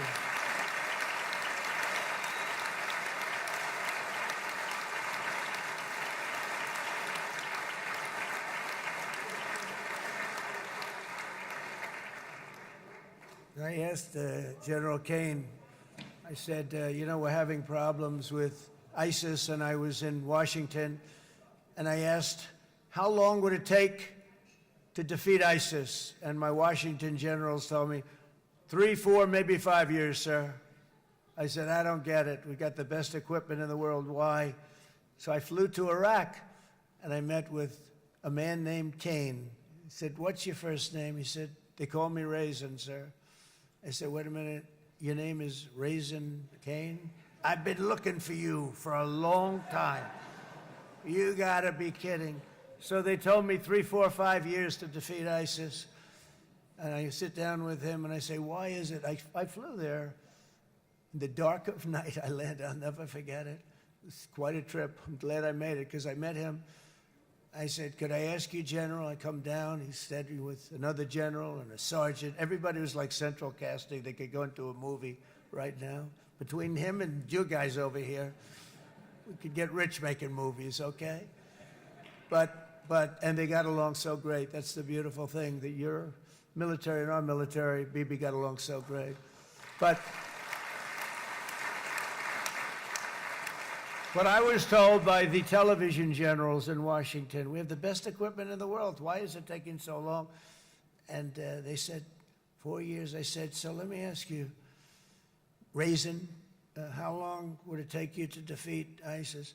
Sir, we can do it in 3 weeks, but you'll probably have some time left over. I said, you gotta be kidding. What the hell are you talking about? They said 4 years. I said, well, sir, look, it's not my place to say, but you're asking me the question. What you have to do is you hit them from the west, you hit them from the north, you hit them from the south, you hit them above, you hit them below. I said, so why didn't they do it? And he didn't want to speak badly of his superiors, which is hard to believe they were his superiors. It should have been the other way around a long time ago, because he's the one that did Operation Hammer. It was flawless. It was flawless. It was absolutely flawless. And I said, so you really think you can do it in 4 weeks? Yes, sir, 100%. You have to do it differently than they were doing it. They were using one base, and it was hundreds of miles away. And he says, we have all these portable bases all over the Middle East.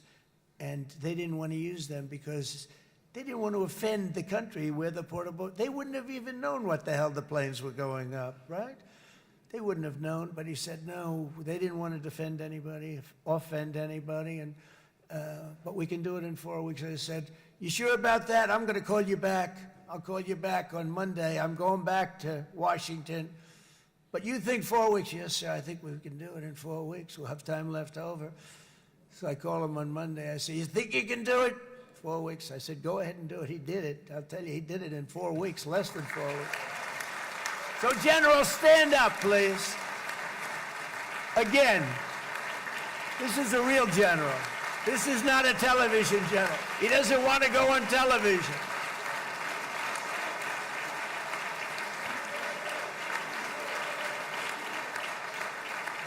He doesn't want to go on television. I said the other guys love being on television. So we dropped 14 bombs on Iran's key nuclear facilities, totally, as I said originally, obliterating them. And that's been confirmed, and everybody understands it. Together we stopped the #1 state sponsor of terror from obtaining the world's most dangerous weapons. And if you think about it, if we didn't do that, and assuming we made the same deal that we have today, there'd be a dark cloud over this deal. And #1, it wouldn't happen because the other Arab and Muslim nations really wouldn't feel comfortable making the deal that we have now, right? if Iran had that nuclear weapon that they were about 2 months away from having. They would have had it in 2 months or maybe less than that. They were right at, this was our last shot. They looked at it for 22 years. This was our last shot. The pilots told me that. They said, 22 years, sir. They looked at it. Our predecessors looked, they studied it. 3 times a year would do drills on that exact attack. And boy, did they get it right. But let's assume they didn't, and let's assume there was large-scale nuclear weapons in the hands of Iran. We couldn't be here today. Even if we signed the deal, which we couldn't do because a lot of people would not want to have anything to do with it, we took a big cloud off of the Middle East and off of Israel.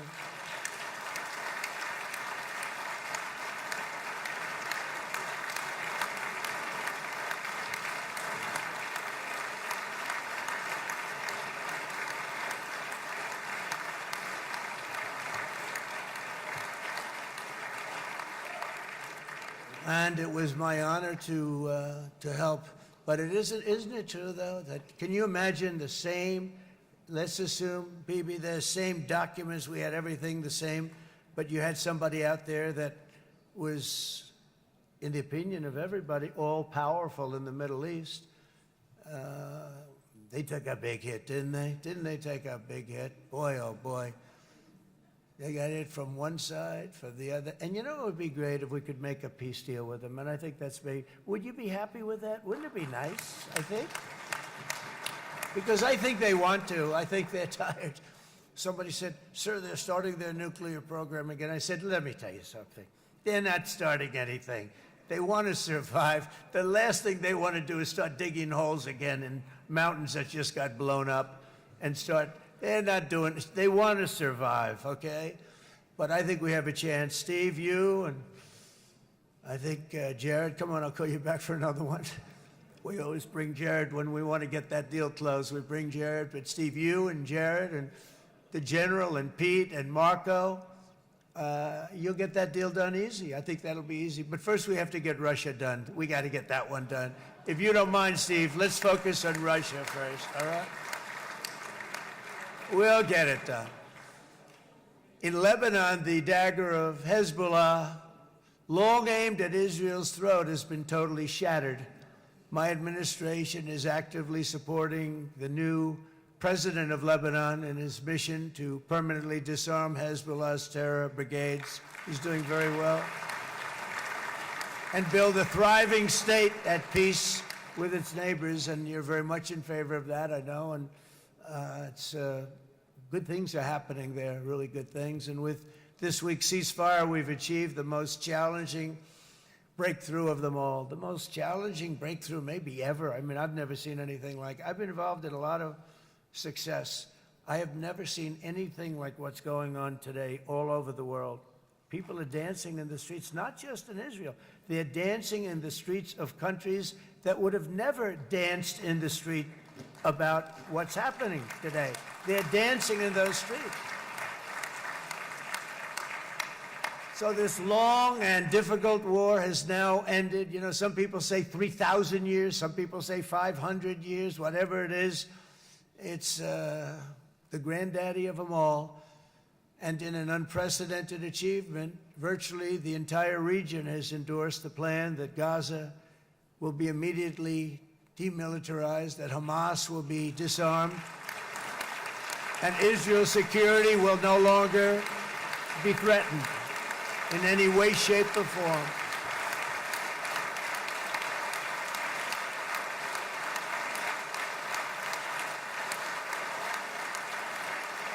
So Israel, with our help, has won all that they can by force of arms. You've won. I mean, you've won.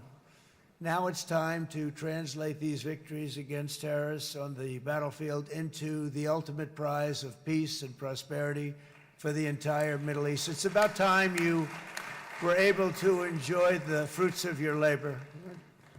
Mr. Opposition Leader. I said he's a very nice opposition leader. I think, no, he's a nice man.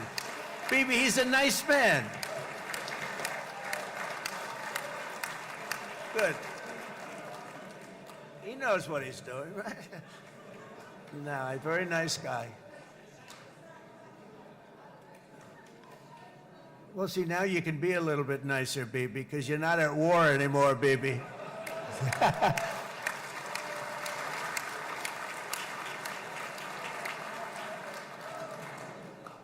But only by embracing the opportunities of this moment can we achieve our goal of ensuring that the horrors of recent years will never happen again. You don't want to have to go through this again.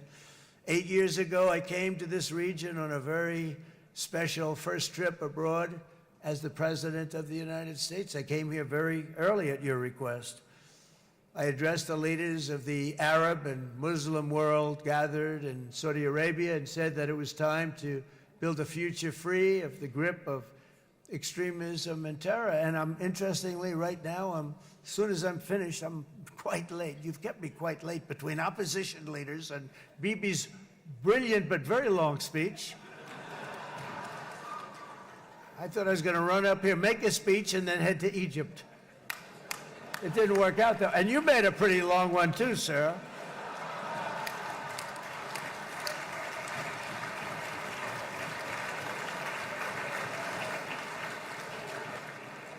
But I liked what you all said. It could be worse. Supposing on top of it, I didn't like what you said. That would be no good, Ron, would it? Ron, you did a great job, by the way, Ron.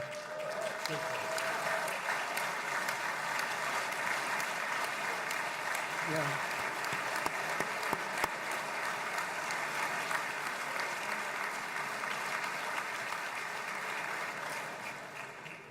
So I'm going to be meeting, actually, in a little while, I'm going to be meeting with the most powerful, the richest nations, really, in the world, although now, with the tariffs, the United States is by far the richest nation in the world, as you probably have been reading. But the richest nations, most powerful nations, you know, tremendous, headed by some tremendous people in many cases. Some cases I wouldn't say necessarily I would endorse, but I will tell you, some incredible people that really helped us make this all possible. So I'll be going there. I'll be quite late. They might not be there by the time I get there, but we're going to give it a shot. But the journey we started back then led to the crushing defeat of the ISIS caliphate, to the monumental Abraham Accords, and ultimately to the historic ceasefire this week, in which many of those same nations really played a very pivotal role, I have to tell you. Steve will tell you that. Jared will tell you that. Together, we've shown that peace is not just a hope that we can dream about. It's a reality we can build upon day by day, person by person, and nation by nation. And because of that, the Middle East is finally ready to embrace its extraordinary potential. You have extraordinary potential in this region. It should now be clear to everyone throughout the region that decades of fomenting terrorism and extremism, jihadism and anti-Semitism have not worked. They haven't worked. They've been a disaster. They've just killed. They've killed. They've backfired completely and totally. They've just totally backfired. Everything that you thought, take it worst case, it's turned out to be worse than that. They have not worked. From Gaza to Iran, those bitter hatreds have delivered nothing but misery, suffering, failure, and death. They've served not to weaken Israel, but to annihilate the very forces that did the most to foment this hatred. And it's really, I mean, everybody that's tried it has become irrelevant. Meanwhile, we've seen those nations that set aside their differences, reached across ancient divides, and pursued engagement are now among the most successful in the region. They're getting along with Israel, and they're doing great. And I can tell you the 4 nations that joined the Abraham Accords early on, and you'd all be doing me a favor, and I'm going to be saying this in a little while to some other friends, would love you all to, is this right, Jared? Join up in the Abraham Accords. We have to join up and get together. You can have that whole thing filled out. We had a very weak administration, worst president in the history of our country by far. And Barack Obama was not far behind, by the way.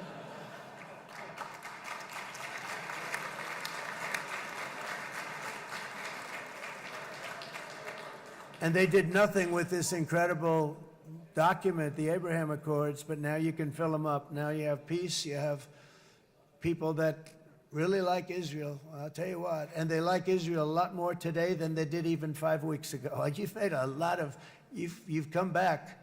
You've come back strong because it was getting to be a little nasty out there in the world, and ultimately the world wins. You can't beat the world. Or I would say to Bibi, it's now time, and he understood it better than anybody, because ultimately, you know, the world's a very big place. And I've said a lot. I said, this piece of land is very small. It's unbelievable what you've done with that tiny, you look at a map even of just, not the world, the Middle East, and you have this little dot. And think of what you've done. It's incredible. It's incredible.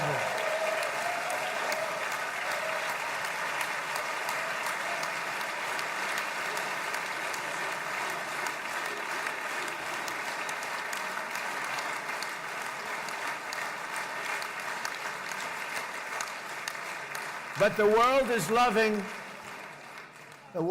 loving Israel again. And I said to Bibi, you know, the world is big and it's strong. And Ron, ultimately, the world wins. And we don't have to worry about that now. But there was getting to be a period of time over the last few months, you know, the world wanted peace and Israel wanted peace. Everybody did. Everybody did. And what a victory it's been, right? What a victory it's been. If you would have gone on for 3, 4 more years, keep fighting, it was getting bad. It was getting heated. The timing of this is brilliant. And I said, Bibi, you're going to be remembered for this far more than if you kept this thing going, kill. It would be it would not be the same. And I just want to congratulate you for having the courage to say, that's it, we've won. And now let's enjoy our lives and let's rebuild Israel and make it stronger and bigger and better than it's ever been before. You're going to do that. Took a lot of guts. And the choice for Palestinians could not be more clear. This is their chance to turn forever from the path of terror and violence. It's been extreme, to exile the wicked forces of hate that are in their midst, and I think that's going to happen. I've met some people over the last couple of months that want to see it happen very much, and after tremendous pain and death and hardship, now is the time to concentrate on building their people up instead of trying to tear Israel down. We don't want that to happen again. And the total focus of Gazans must be on restoring the fundamentals of stability, safety, dignity, and economic development so they can finally have the better life that their children really do deserve after all these decades of horror. I intend to be a partner in this effort in the sense that we're going to help and we're going to do something that became unbelievably popular. Everybody wants to be on it. It's called the Board of Peace, okay? How about that? Is that a beautiful name? Like a board of peace.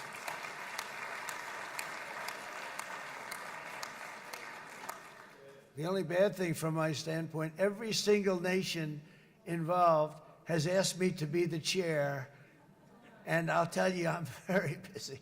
I didn't count on that, but you know what? If we do it, we'll do it right, and we have unbelievable power and wealth, because you're going to need wealth. You're going to need wealth to rebuild things, and they have wealth like few people have wealth. I want to thank the Arab and Muslim nations for their commitment that they've made to support a safe rebuilding of Gaza and beyond. I have many Arab countries, very wealthy countries, that came up and said, we'll put up tremendous amounts of money to get rebuild Gaza, and I think that's going to happen. The power, they want dignity, they want to come forward, and they want to say, and I want to say who they are, because what they're doing is going to be, I think, something that you're going to be very impressed with, Bibi, and you need that. You need the kind of economic power that they have, and they want to see it work, and they want to see it be safe, and they want to see it be good for Israel, too. And as much money as it will be, and it's a lot, as you can see, it's a lot, for these countries, it's relatively little relative to their worth. It's really a lot of money like most people could never even conceive, but for these countries, it's not that much, especially because it ensures success and stability in the Middle East, which is what they want to see. So many of them will be with us in Egypt in a little while, I think. I'm not sure. They may be gone. They may have taken their Boeing 747s and left. I said, what kind of a plane do you fly? 747. I said, that's a large plane. No, they may have. Steve, do you think they've left on their their brand new Boeing 747s? Or I don't know. We're going to find out soon. It's going to be a big story. There'll be 2 people left, and they'll be the 2 poorest ones.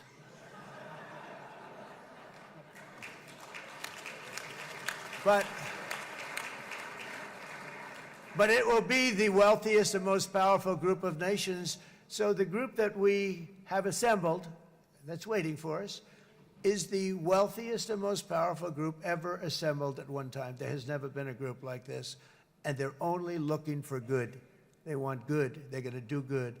And as those commitments are made, I'm going to let the world know who's doing it, because they really deserve to get the credit. And some of them probably won't want the credit, but they deserve it. It's more obvious than ever that the productive and responsible nations of this region should not be enemies or adversaries. You should be partners and eventually even friends, and that's what's going to happen. I know it. Together you can stand against the forces of chaos. Yeah, you go ahead. That's an important point.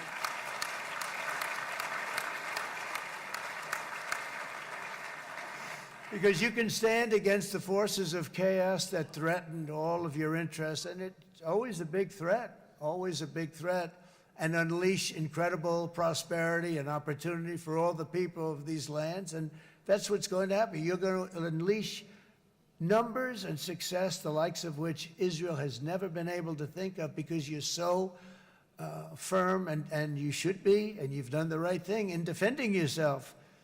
You're not going to have to worry so much about it. You've won, and now you can build, and you can do things that you never even thought possible. When you put that genius into doing something else, it's going to be something it's going to be a miracle. The miracle in the desert, it's going to be amazing. And it already is in a true sense. But it'll be wonderful when you can spend time thinking about other than war and defense and offense also. To that end, it's my firm hope and dream, frankly, that together the Abraham Accords will turn out to be everything that we thought they would. Those 4 countries were very, very brave in doing it. They did it at a very early point, and every single one of them benefits unbelievably financially.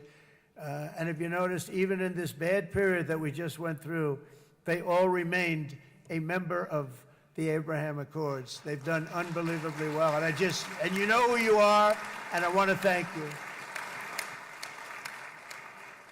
And they've stayed because of loyalty, but they've also stayed because it was really good business. They've made a lot of money being members, and you're going to all, I hope that every one of the countries that we're seeking, Jared, I hope they join quickly. No games, no nothing. Just join, get it. It's going to be a great peacemaker. It's really going to bring it together beyond any, and not to do that deal.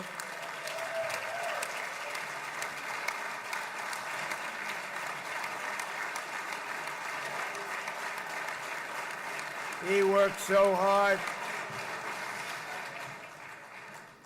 But it was like talking to a wall. I remember him telling me it was like talking to a wall. They wanted to go with Iran. They chose Iran, frankly, over a lot of other good nations, but specifically Israel. And that was the beginning of a very bad period of time. You had Obama go out, and the Iran nuclear deal turned out to be a disaster. And by the way, I terminated the Iran nuclear deal, and I was very proud to do it.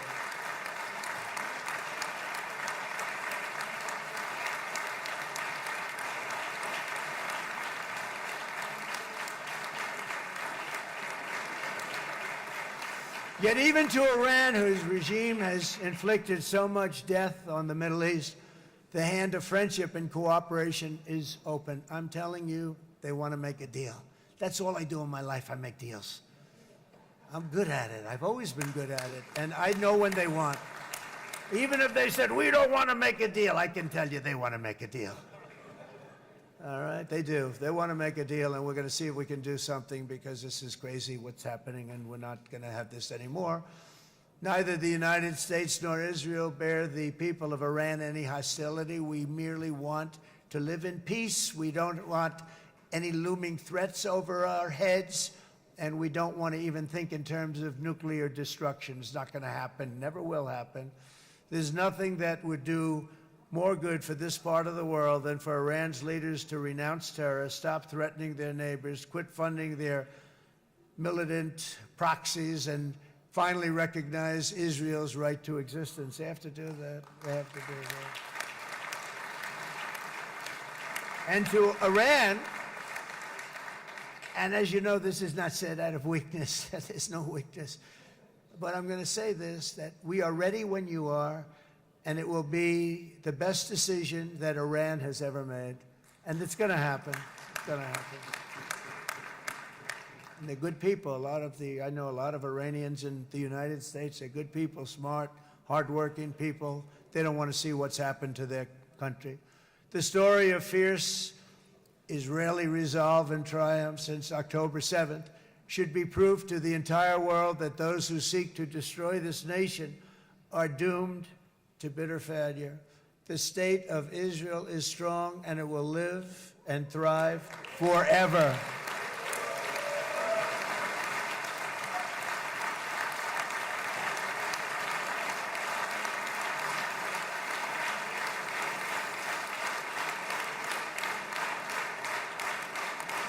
And that is why Israel will always remain a vital ally of the United States of America. Israelis share our values, field one of the world's most powerful militaries. You really do. You have an amazing, what a job you've done. And have one of the most innovative economies on earth. Those are just a few of the reasons why I'm proud to be the best friend that Israel has ever had. And they all say it in the White House. They all say it. I guess it's true because everybody says it, Bibi. You said it today. Thank you. But as president, I terminated the disastrous Iran nuclear deal, and ultimately I terminated Iran's nuclear program with things called B-2 bombers. It was swift, and it was accurate, and it was a military beauty. I authorized the spending of billions of dollars, which went to Israel's defense, as you know. And after years of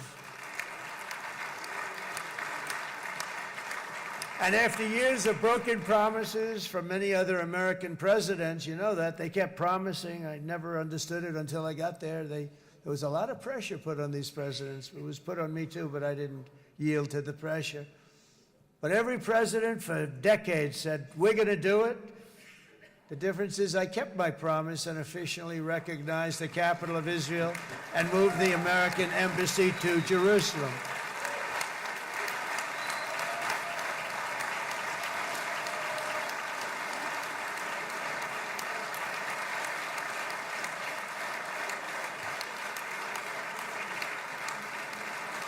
Isn't that right, Miriam?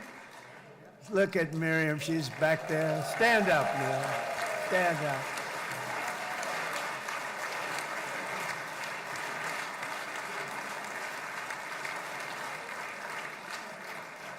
Miriam and Sheldon would come into the office. They'd call me.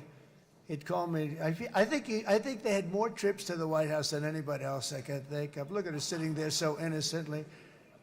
She's got $60 billion in the bank. $60 billion. And I think she's saying no more.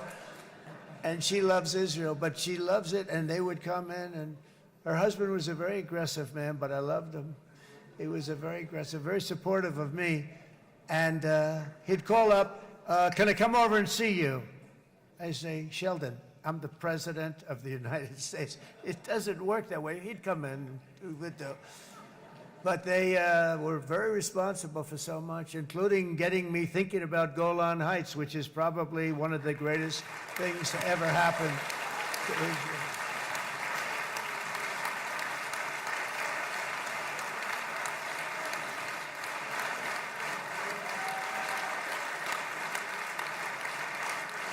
Miriam, stand up, please. She really is. I mean, she loves this country.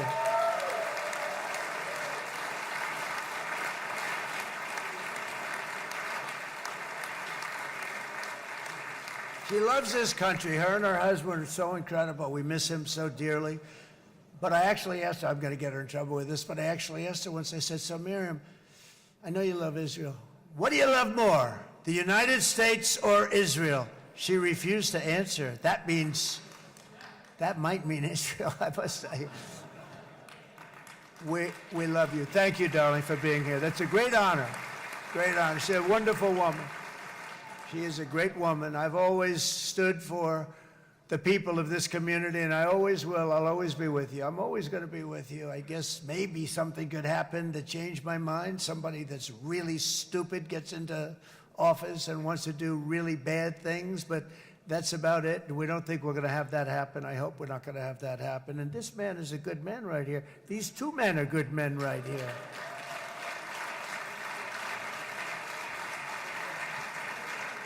Hey, I have an idea. Mr. President, why don't you give him a pardon? Give him a pardon. Come on.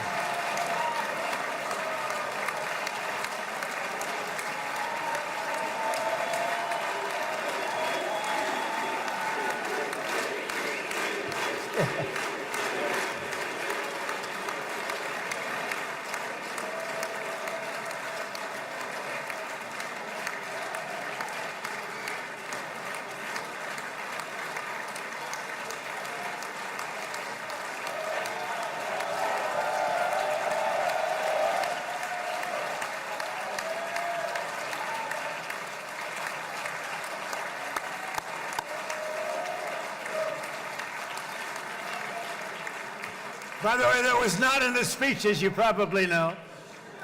But I happen to like this gentleman right over here, and it just seems to make so much sense. You know, whether we like it or not, this has been one of the greatest wartime presidents. This has been one of the greatest wartime presidents. And cigars and champagne, who the hell cares about that?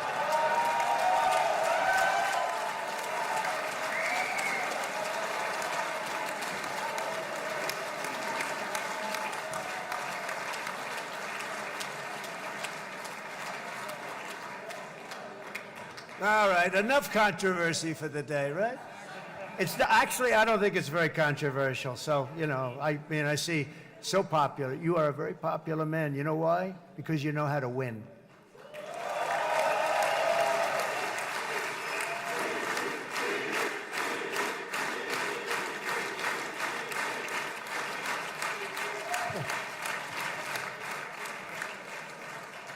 Over the past 2 years, I've met many of the families of the Israelis taken hostage and those that were taken hostage. Unbelievable. I've looked into their eyes. I've seen the worst nightmares of their suffering, but I've also seen something else, the beautiful love of the people, the love of people, frankly, that hold things together, the love that gives you the courage to carry on through thousands of years of persecution and repression and to emerge with the heart of David. It's the heart of David. It's that love that's defeated the enemies of civilization, built this incredible country and this unbelievable economy, and forged one of the great democracies of the world. That is why it's a true honor to stand here today and address this assembly in your ancient and eternal now capital, Jerusalem. I'm proud to have helped in that regard. This city and this nation stand as living proof that a much brighter future for this entire region is truly within our grasp. For thousands of years, Jerusalem has been a home to Christians, Jews, Muslims, and people of all ethnicities and creeds. This is the holy center of the world's three great Abrahamic faiths. I like that too. Adorned, it's the first time I've seen that word in a while. Adorned with their sacred sites and alive with their pilgrims and visitors from every corner of the globe. But here between the Western Wall, the Temple Mount, and the hill called Calvary, people of every faith and background live, work, pray, serve, and raise their families side by side, and they do it with love. This example is just one of the modern miracles that Israel has given to the world. And just in closing, the leaders in this chamber know better than anyone else the challenges of this harmony, and it's been easily won. No, it hasn't. It has not been. It's been so tough, but it has been, some say, a miracle. What you've done is a miracle. Look at your size. Look at your chances when it all started. And you know, if you think about it, you are safer today, stronger today, and more respected today than at any time in the history of Israel. Think of it. People used to say it wouldn't exist. They don't say that anymore, do they? Yet if safety, security, and coexistence can thrive here in the winding alleys and ancient paths of Jerusalem, then surely peace and respect can flourish among the nations of the broader Middle East. The God who once dwelled among his people in this city still calls us, in the words of Scripture, the turn from evil and do good, to seek peace and pursue it. So he still whispers truth into the hills and knolls and valleys of his magnificent creation, and he still writes hope into the hearts of his children all over the world. And that is why even after 3,000 years of pain and conflict, the people of Israel have never given up from the threats of Zionism, from all sorts of threats. You want the promise of Zion. You want the promise of success and hope and love and God. And the people of America have never lost faith in the promise of a great and blessed future for all of us. From the very first day that modern Israel was founded, we have stood together through thick and thin of setbacks, and through victory and defeat, through glory and heartache. We have built industries together. We have made discoveries together. We have confronted evil together, and we have waged war together. And perhaps, most beautifully of all, we have made peace together. And this week, against all odds, we have done the impossible and brought our hostages home.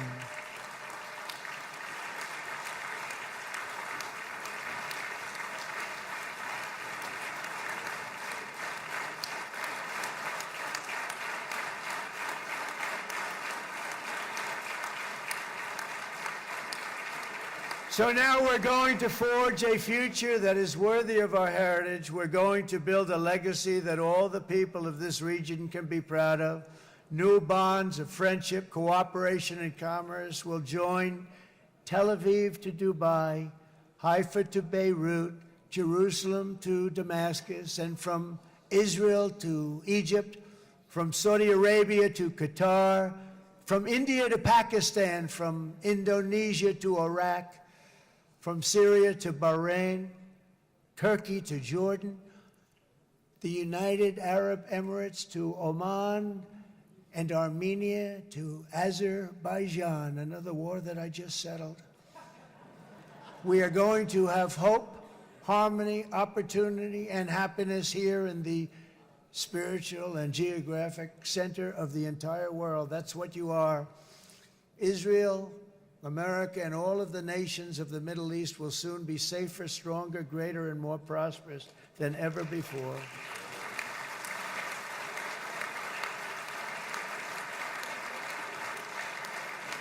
And I want to thank you all once again for this exceptional honor. This has been truly an honor. It's seldom that a president is invited to do this.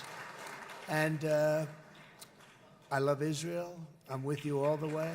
You will be bigger, better, stronger, and more loving than ever before. Thank you very much. God bless you. God bless the United States of America, and God bless the Middle East. Thank you, everybody.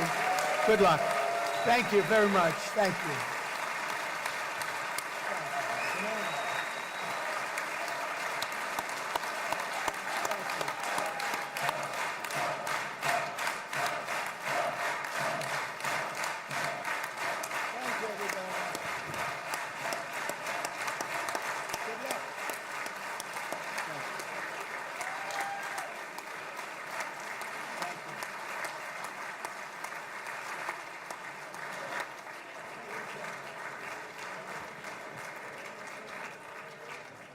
אני מודה לנשיא ארצות הברית של אמריקה על דבריו. חברות וחברי הכנסת, תם סדר היום. הישיבה הבאה תתקיים ביום שני, כ"ח בתשרי התשפ"ו, 20 באוקטובר 2025 בשעה 16:00. חג שמח ובשורות טובות. ישיבה זו נעולה. כבוד הנשיאים וכבוד יושב ראש הכנסת.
קהל נכבד, לא תתאפשר יציאה מהכנסת עד ליציאת פמליית נשיא ארצות הברית מהמשכן. תודה. רבע שעה.